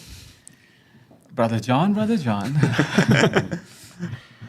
So when that's when we accepted the commissariat. And but talking about the lies, one of the reasons, in the beginning of this podcast, you asked about why are we publishing the book right now? Yeah. Well, using the media and using the commissariat, all those lawsuits were opened up.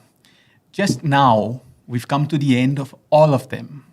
All the processes, both canonical and civil processes, lawsuits have come to an end, favoring the heralds, showing that we have absolutely no culpability and all the consequent or the opposite. We've been slandered. Yeah.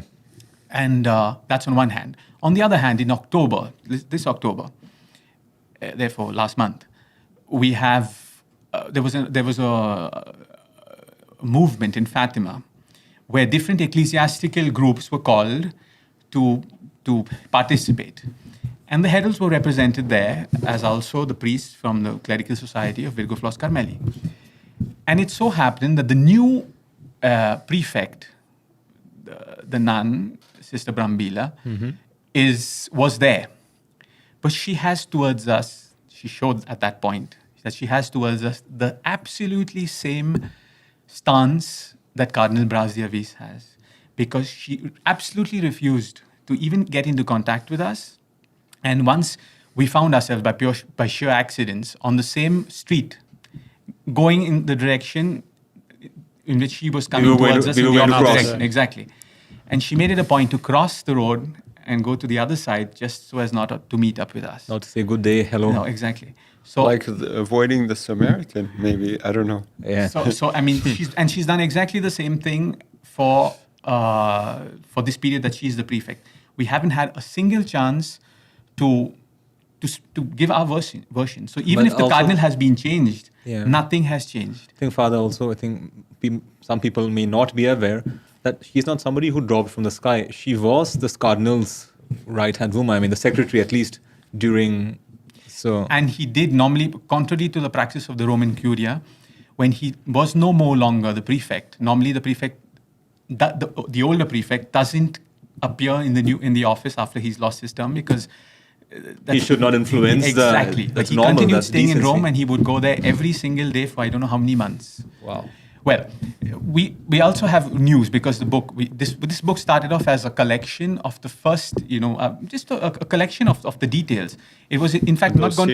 It was not going to be a printed book. It was going to be just a copy of what happened of things.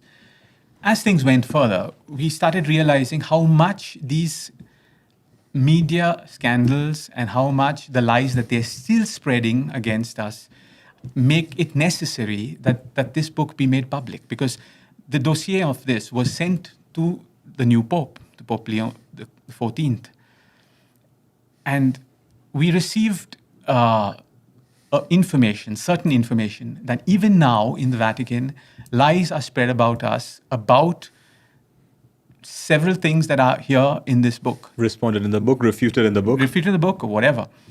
And these lies are being spread by the congregation, the dicastery itself. Mm-hmm.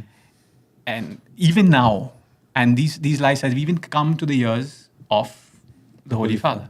Yeah. So, I mean, it's necessary at this point that the truth be known. So that's the reason why it needs to be made known right now. You see something, I guess, nobody has this choice, but something almost cruel in life, that for somebody to lie about you, they don't need any proof.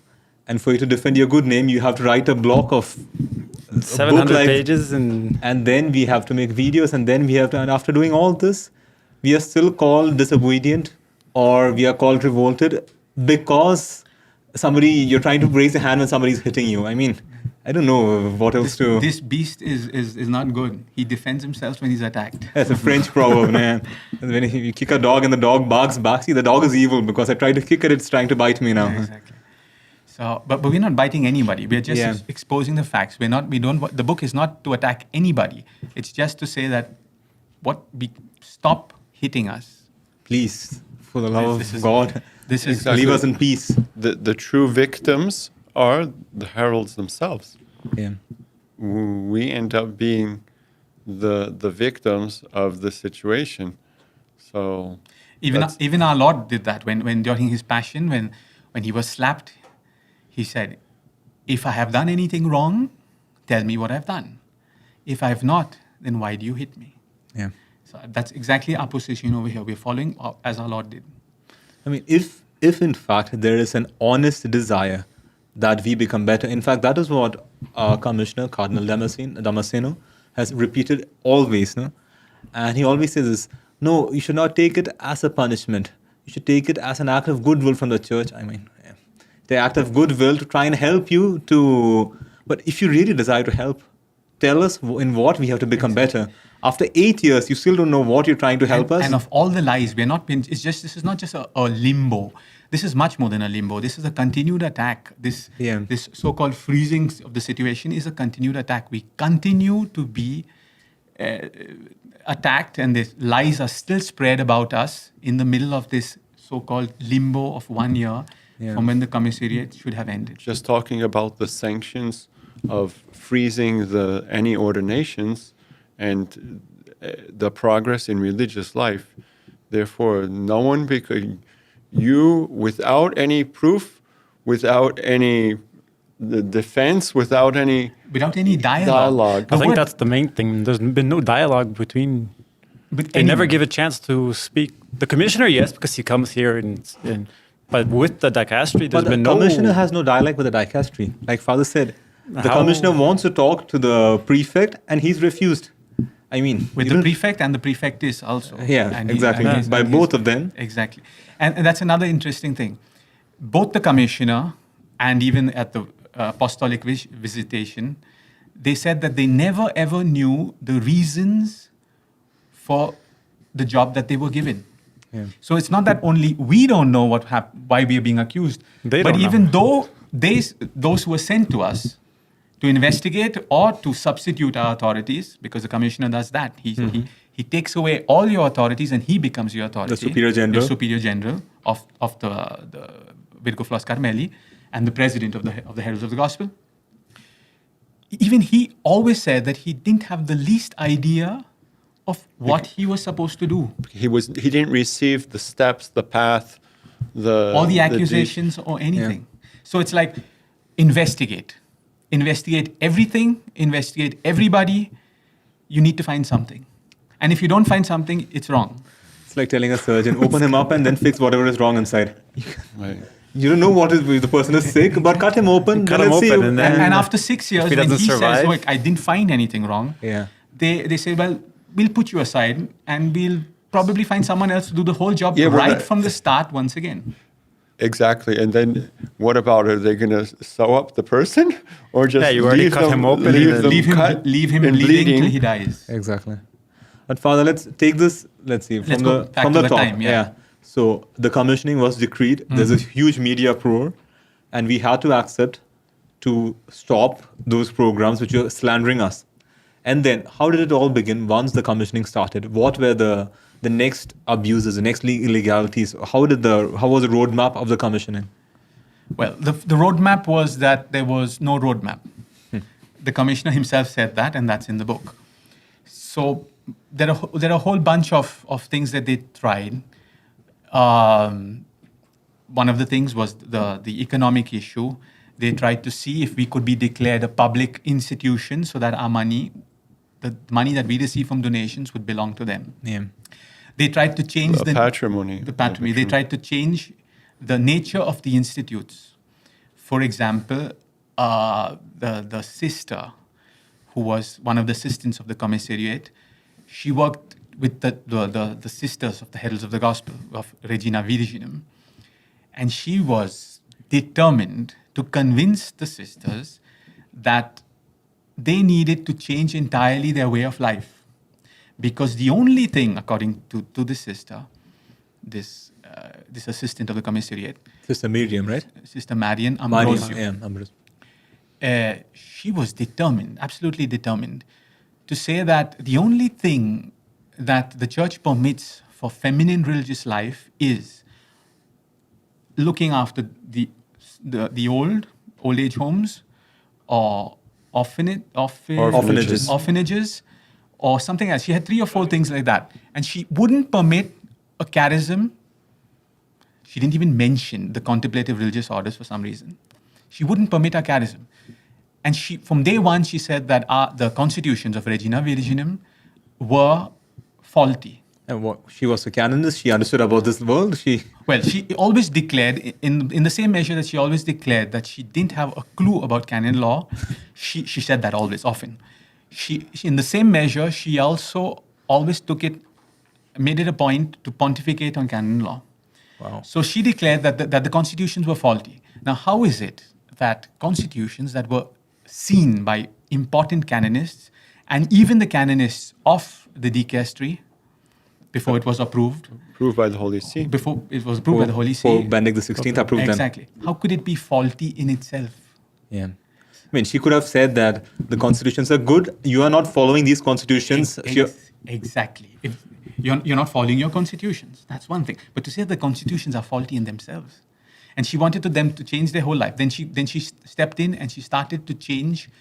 So do they have the power to do that? Change everything? No, because the document that gives her power to be an assistant of the Commissionerate makes them the substitutes of the superior generals Okay. of the institutions and the president of the Heralds of the Gospel. But there are certain positions that do not, according to the constitutions, do not depend on the superior general. And all of this was approved by the church, by the Vatican. That's in the constitution. Yeah. Those positions are changed by the general chapter. So Sister Marian could not have changed certain positions. No, Father, let me see if I understood it. So we have the superior general, but the general chapter is more than the superior general. Exactly. Okay. The superior general can't change the constitution. It's like in a country. In a country, the supreme authority is the president.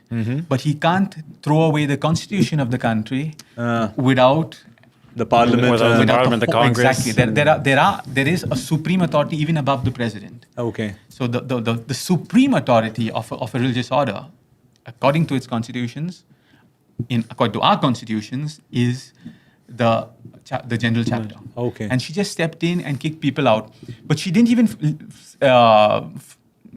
follow even the most basic formalities. So it's all documented in the book. There was this case of one sister who had a certain position, obviously the economic position. She was in charge of what's it called in English? Finance. The economist. Let's call it the economist. Finance. The economist. The economist of Accountant. Regina Vidin. And Sister Marian went there and put someone else as the economist. But she didn't even notify the sister, that the first one, that she was no longer there. So she was fired and she was not notified that she was... No, she wasn't even, she didn't even know. So then there was a meeting. She was the treasurer. And the treasurers or the economists need to come. And two sisters came up for the meeting because both of them were the treasurer at the same time. So we're living in a legal chaos also. For so many years, every time a house of Virgo Flos Carmeli, because it is a religious order, every time a house is opened or closed, we need to notify the local ordinary. That's the local bishop. The bishop. Local bishop. Yeah. Because it is a religious order, you cannot act within a diocese without notifying the bishop. Till the year 2017, till 2000 of the Visit Apostolic, and above all till 2019, our records are perfect.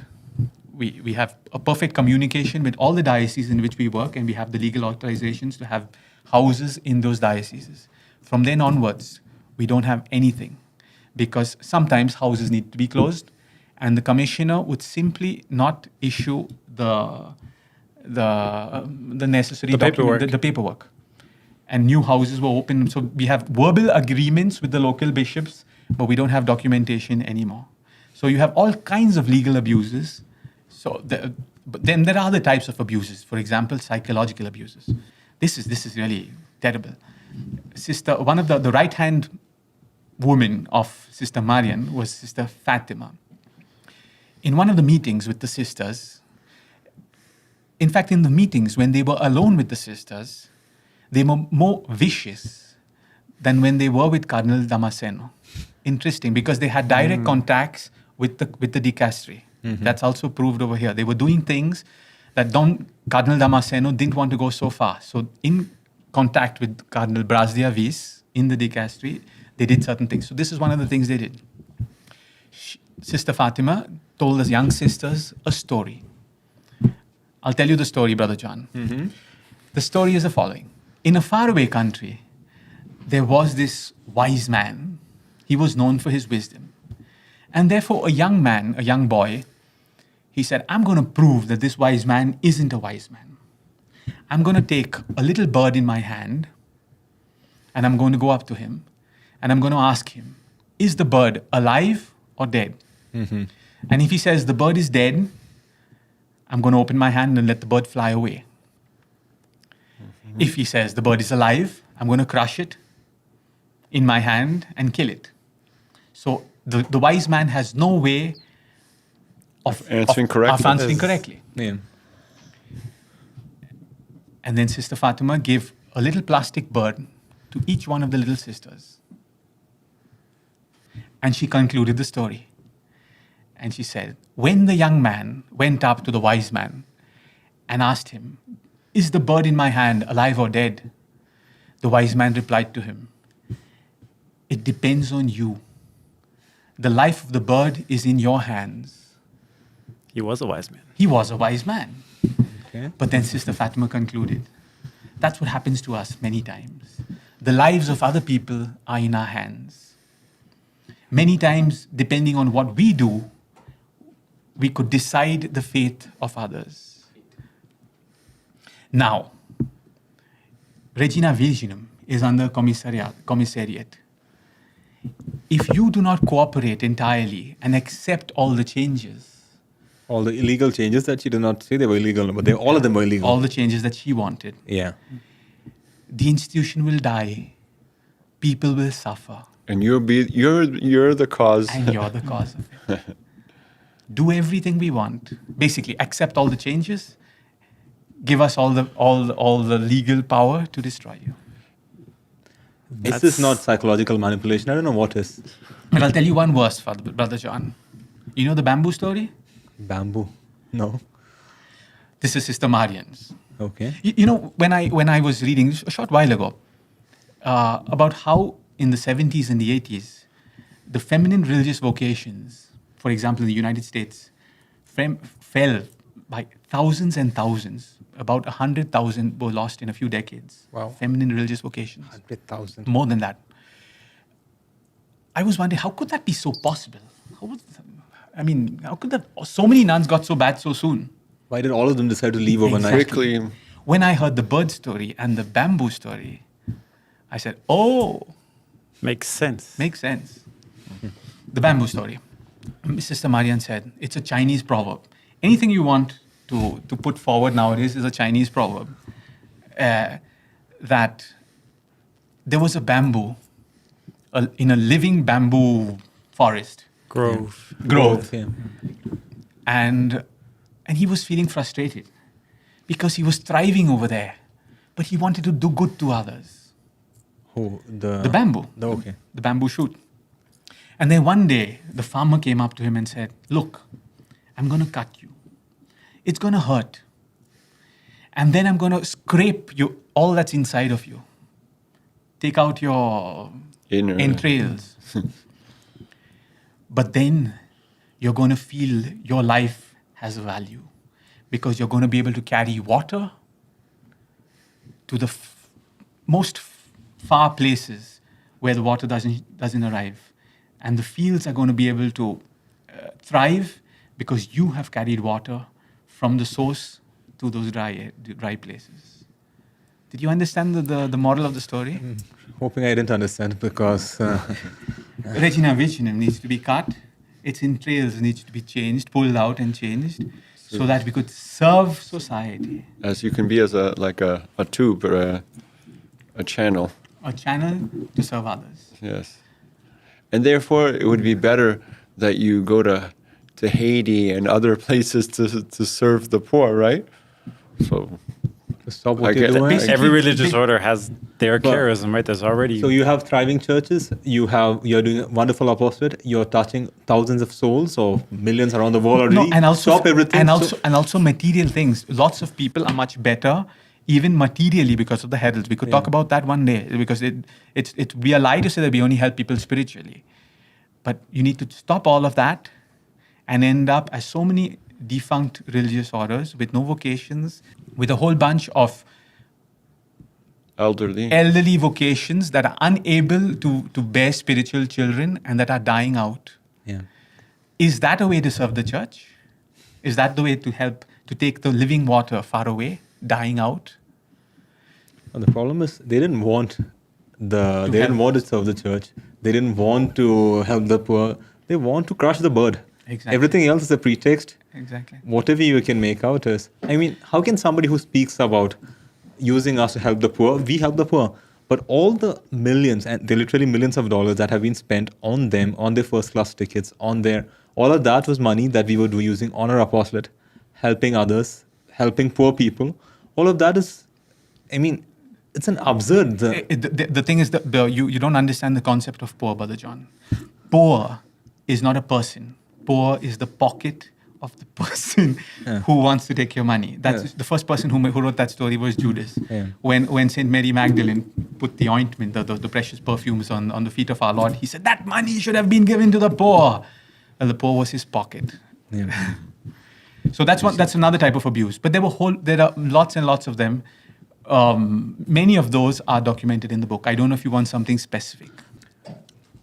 So, Father, you mentioned in the passing very quickly earlier about a certain very grave abuse, which is the case of the deacons who cannot be ordained, nor the seminarians. Can you explain a little bit more about what were the pretexts which led to this, and what are the consequences for the church and all that? More than the seminarians not being ordained deacons, there are a lot. There are seven classes of seminarians who finished and are not ordained. And by now you'd have even others, aspirants who would have come in and whatever. That's all grave in itself. But a specific canonical offense is an ordained deacon, someone who has received the first degree of the sacrament of orders, cannot be prevented from receiving the second degree of the sacrament of orders, cannot be made a priest, cannot not be made a priest, without specific canonical impediments, which are mentioned in the Code of Canon Law. If those impediments do not exist, the person cannot be prevented from making a priest. That is specifically mentioned. And that's something that the church has rigorously followed always. Even in the recent cases of institutes or congregations that were commissariated. Because the fault is not of those when the fault is not of those individuals who are deacons. Yeah.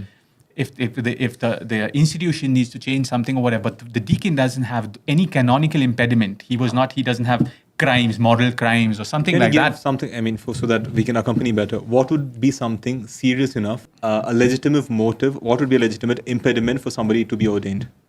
A deacon to be ordained a priest? Brother John, according to canon law. The Code of Canon Law is very specific. There are extremely grave reasons. For example, if someone has mutilated himself, or if someone has contracted marriage, even civil marriage, or if someone has the crimes of being a schismatic, heresy, or whatever. So they are very specific and extremely grave crimes. And that's why that would constitute an impediment. You cannot be made a priest. Yeah. But other than that, because I don't like your face, because I don't like the boots you use, because I think your habit is old-fashioned, because I think your habit has never been used in history. But I think that the commissioner, he asked the deacons if they wanted to be ordained. Oh yes, there was a rumor a few years back that there was going to be ordinations. Hold on. Not rumor. We're talking about facts. The commissioner, he sent a letter personally to each of the deacons saying that they do not have impediments and therefore he would like to ordain them. Wow. So we even have a documental proof that the deacons don't have impediments. And the Vatican Cardinal Commissioner found them fit for priesthood. Exactly. Nonetheless, when he wanted to go ahead with the ordinations, the Cardinal from the dicastery, Cardinal Brasviavis, he said, no, you cannot do that. You will not do that. But the commissioner had the power to do that because that's part of his... Does the Cardinal have the authority to say no like that? Technically, he could not, because that authority of Cardinal Damasceno, the commissioner, came from the Pope. The Pope gave him authority, so the dicastery did not have a way to enter into the middle of it. Because he's in the place of the religious superior, and the religious superior has the potestad, has the power to give the letters.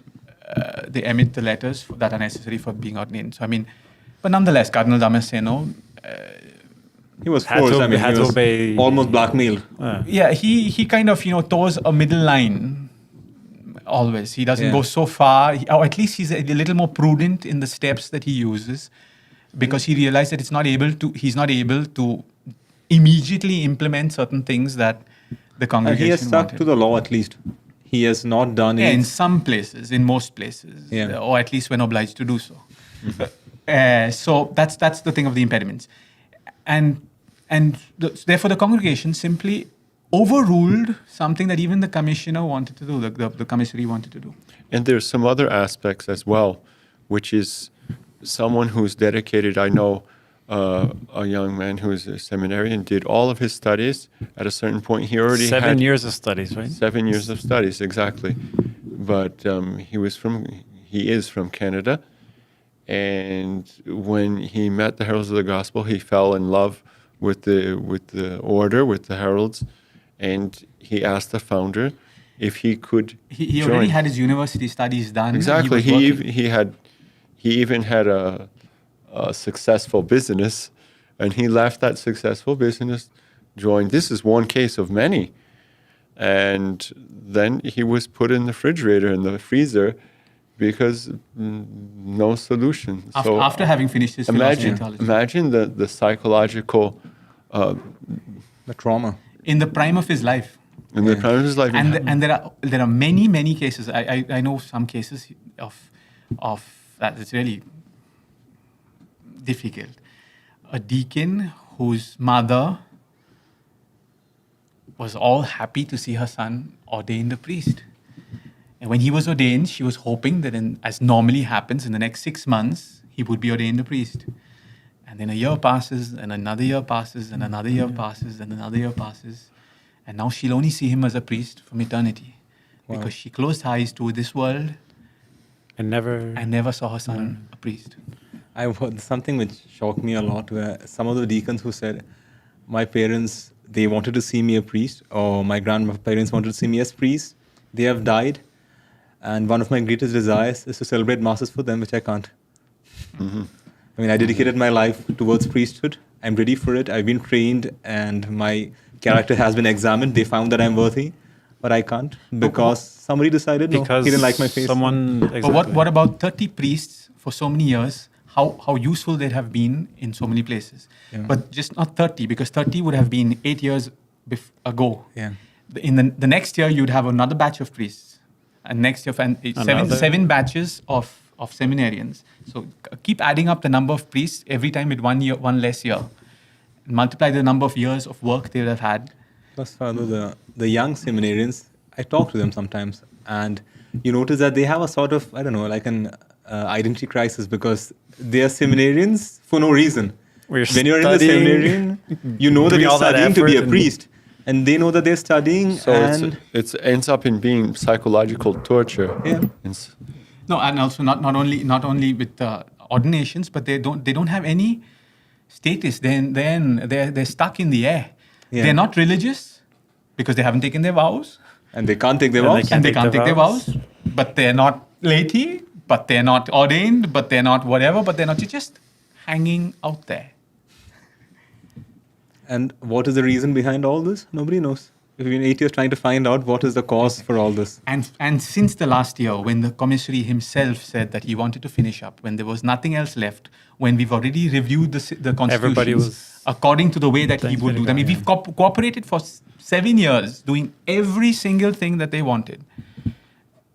And nonetheless, we have concrete proof that they want to keep this situation in limbo eternally in order to harm more and perhaps to start all over again with new Yeah. It's a little too things much. have a limit. No? Yeah.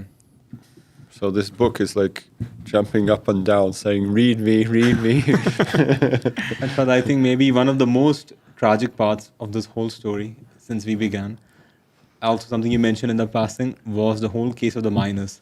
Can you count that with a little bit more details about how was this whole case of the miners, the young? Oh, Brother John, that I don't have a head for the number of details. It was really complex. Perhaps Brother David would know better because he was more involved in it. Some of the details I can remember, but of course I didn't follow all of the details because there were so many details involved, and it was the civil sphere and the religious sphere, and well, of course, because of the accusations of this gang, and the dicastery decided that it was going to make a decree that because of the accusations, which were never proved, Investigated. Not even never investigated. investigated, and now were totally considered from the civil judges, from the civil sphere, were totally demonstrated as being false accusations.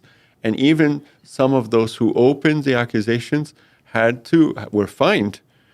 Some of the accusations were even of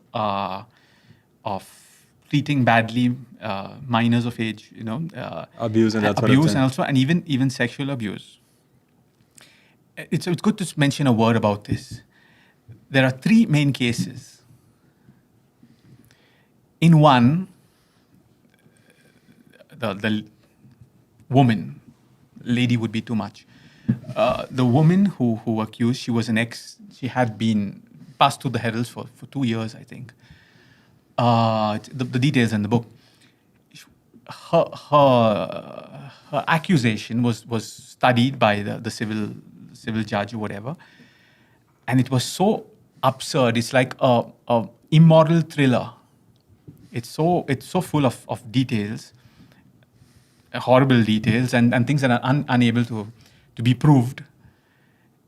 That the judge, the judgment itself says that there are imaginary the very accusations. Many of them cannot be couldn't even have taken place, because it's impossible for all that to have happened. Too fantastic with But then her own parents deposed against her, Testified against her, saying that she is mentally unstable.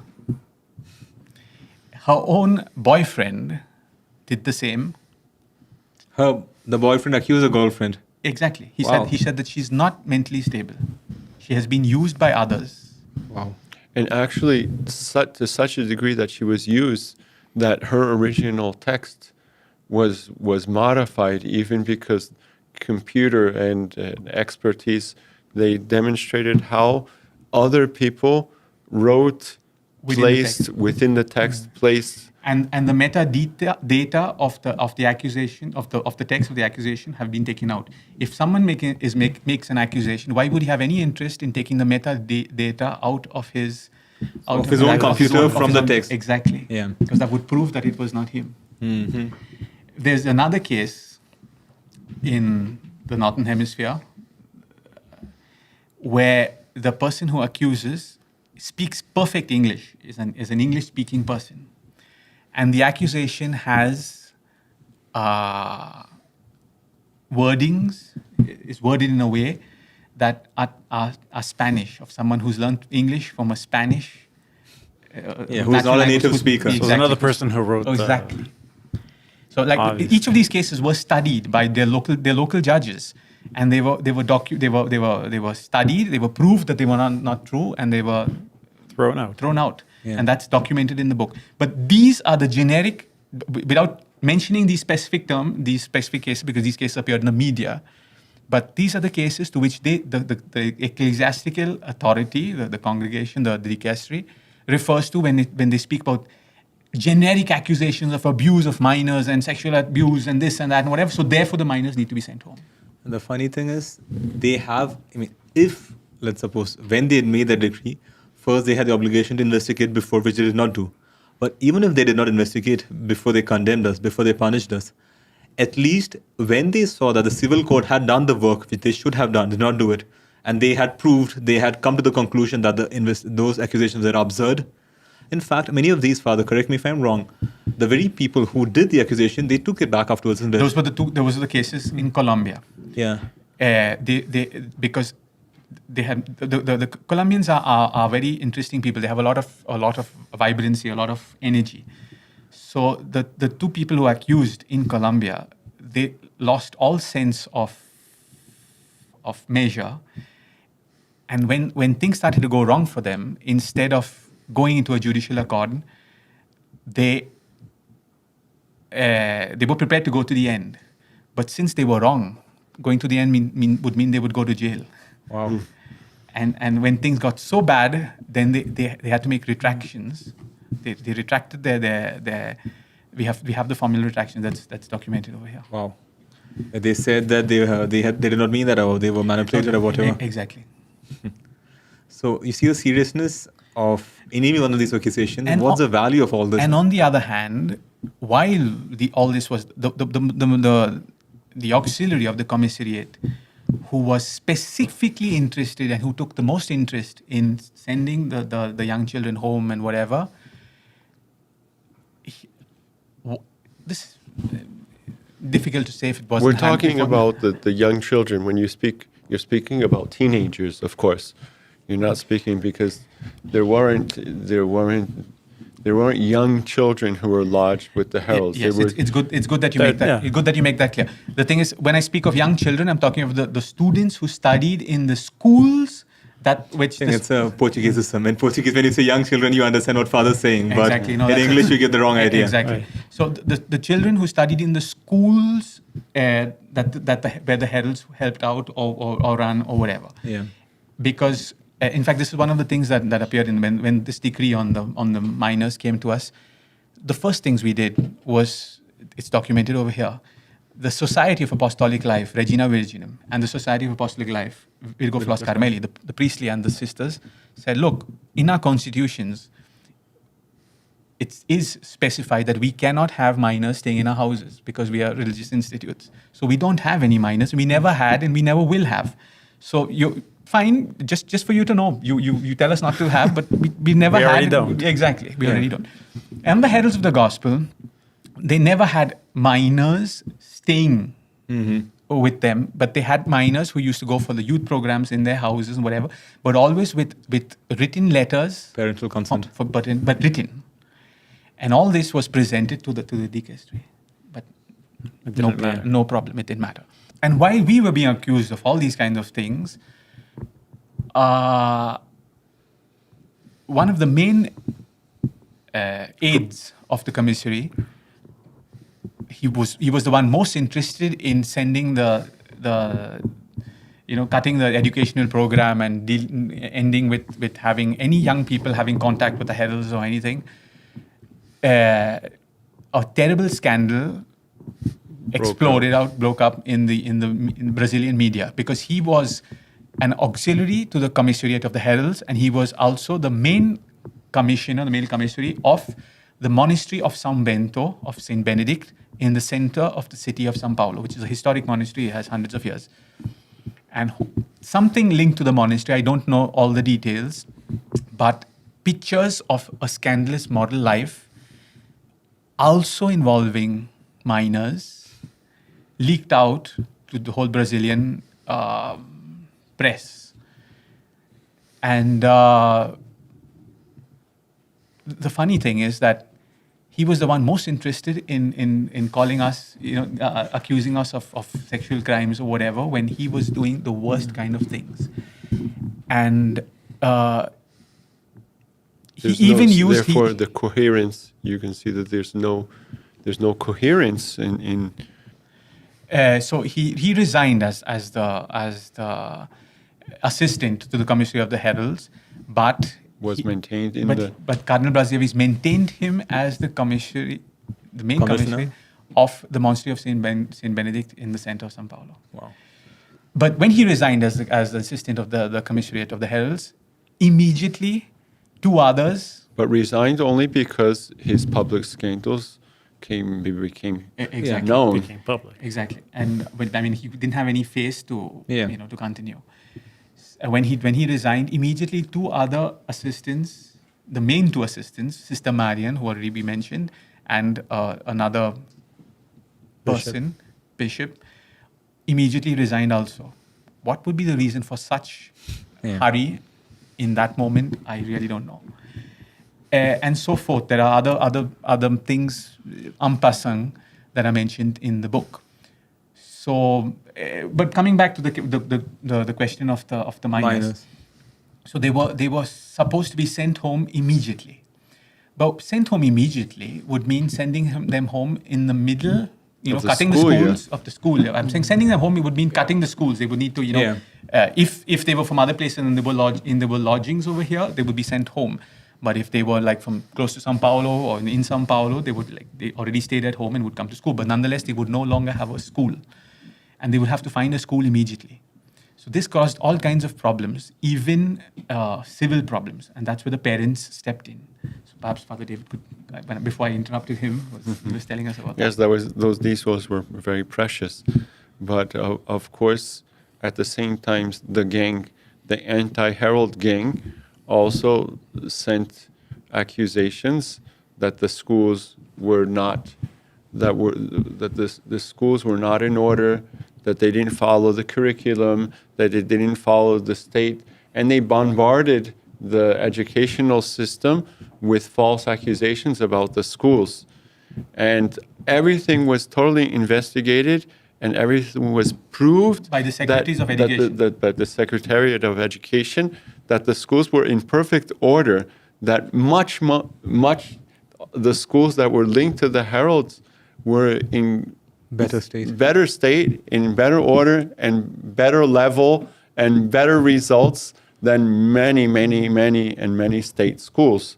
So that was the defense regarding the academic level.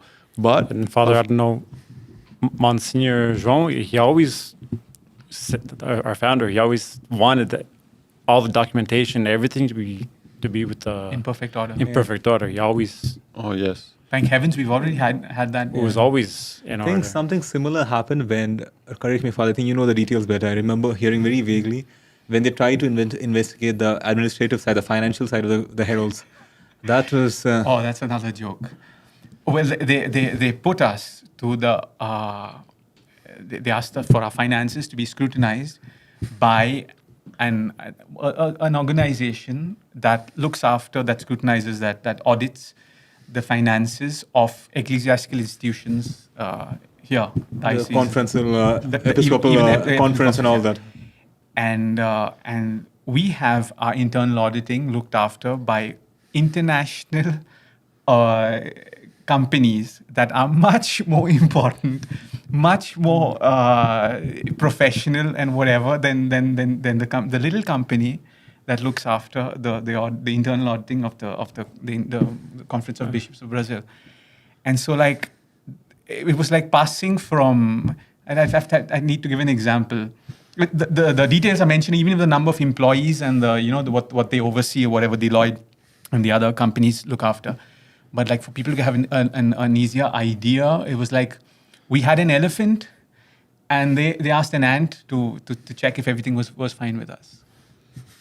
That was the financial situation. From what I heard also, the ant, when the person came to verify, when he saw that those who were already auditing us were much more meticulous than him, he himself was quite impressed. No, I didn't know. Exactly. The ant looked at the what are we elephant doing here? and said, "Oh, I'm sorry that I called you to, I'm in the wrong place. I think I should not be." Exactly. I mean, so anything, I guess, in a certain sense, it is something done with a horrible intention. All this has happened. But in a certain sense, all of this contributes to the glory of Our Lady. Although we are victims, yeah. But Our Lady, the Blessed Virgin Mary, she ends up exalting those who are humbled. Yeah.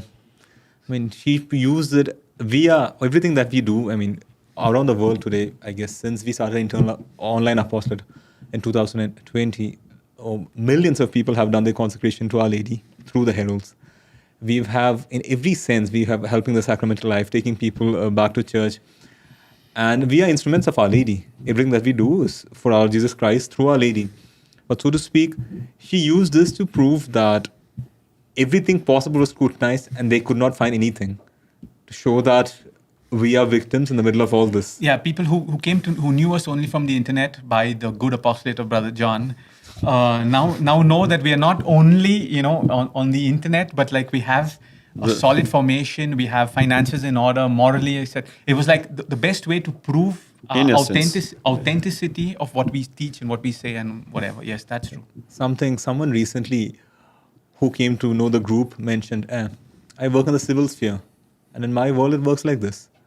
When I see somebody with 8 years and is under a court case, and is not going forward, not backwards, not being absolved. In general, it works like this. There's an authority who wants to condemn the person. He doesn't have any case. He doesn't have any court case, doesn't have any lawsuit against him, which is actually valid. So he keeps you under investigation for as long as necessary until something valid comes up, which he can use, and then it will be very fast. when they start delaying, it's a sign that they don't have anything to use. Because when they do, it's going to be very fast. And they're waiting for something in the hope, they keep it in the hope that something would eventually pop up so that they could use it to destroy. Exactly.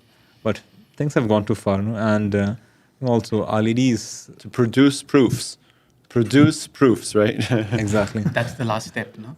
Yeah. That's what they used with our Lord, Yeah. Saint Joan of Arc.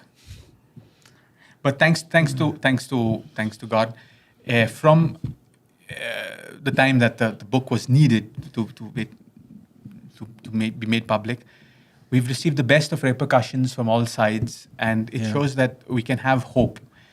Everything has not yet, come to an end.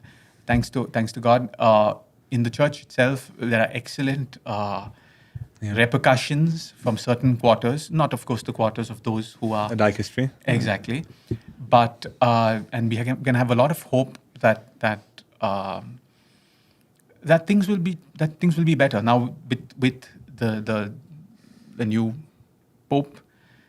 He has been very what's the word in English? He's very supportive. Exactly. He listened to all the explanation that was given, and he was extremely supportive, and also on other quarters we have repercussions. So let's see how things go in the future, Brother John. I think it would be useful, yes, for people to know what happened, and be produces not with the idea of hurting anybody or anything, but just making things known so that the same thing can't be repeated with others or with us, and that justice be respected, and also that honor be restored. Honor be restored, and equitable reparation be made, because we have lost a lot of things along a lot of time, and some kind of reparation needs to be made for the honor, for everything. Exactly, everything. And I think that's something important, that first of all, in a certain sense, just like we expect that things be put into order for us, also we have this duty to, because there have been people who've been supporting us for years now, through thick and thin. There have been donors, there have been families, there have been supporters who see us being calumniating, and some of them have been very grateful. Thank God for coming out with this, because I support the Heralds. You don't know how much I have had to suffer for this. Because when I see the enemies of the church coming out to me and slandering the Heralds, I don't know what to respond. I know that you're integral, but I didn't have any proof for that. And I would have to suffer in silence. Now, at least I can respond to them. That was the main reason why the whole thing started. Dr. Jimenez said that one of the main reasons was this, that people who did support the Heralds above, in spite of everything, after 8 years, they needed to have some kind of explanation. Yeah. I mean, you can't just keep them in silence, because otherwise it would even be like accepting that you have skeletons in the closet, because exactly. But nobody expected it the last 8 years, exactly. right? Yeah. We hoped it would end sooner to let things, let's pass over this exactly. And we would always cooperate, so like, in the next 6 months, and this was going to happen, it's going to end. Now we're going to re-see the constitutions, and it's going to end. And we're going to do this, and it's going to end. And we're going to do that, and it's going to end. Unfortunately. Yeah. But now, like you said, Father, we have real reason to hope. And we would like to invite all those who are watching us now. First of all, we'd like to thank you for all the support, for listening to us, doing something for us that not even the dicastery has been done, doing in all these years, listening to us once. And you listen to us at least, no? Yeah. And we ask your help to pray for us so that justice be restored, that things are sorted out, and then we can go back to doing all the good that has to be done, that the deacons can be ordained priests, and then they can do all the good to the church, above all, who is suffering in this story. And above all, also the Catholic Church not be tainted by... Exactly. The fame of the church needs to be cleaned up a bit by having... That as I said, the exaltation of Holy Mother Church. Yeah. So that's it. So with that, Father, can you give us a final blessing now for us, for all the heralds, and also for all those who are supporting us, helping us all over the world? I suggest that we pray a Hail Mary, so that the Blessed Virgin Mary, who is the mother of hope, she gives us new strength to forge ahead, and that all justice and honor be done, as Father Joshua mentioned, to Holy Mother Church. Hail Mary, full of grace, the Lord is with thee. Blessed art thou amongst women, and blessed is the fruit of thy womb, Jesus. Holy Mary, Mother of God, pray for us sinners, now and at the hour of our death. Amen. And may the blessing of Almighty God, the Father, the Son, and the Holy Spirit come upon you and remain with you forever. Amen. Amen. Salve Maria. Salve Maria.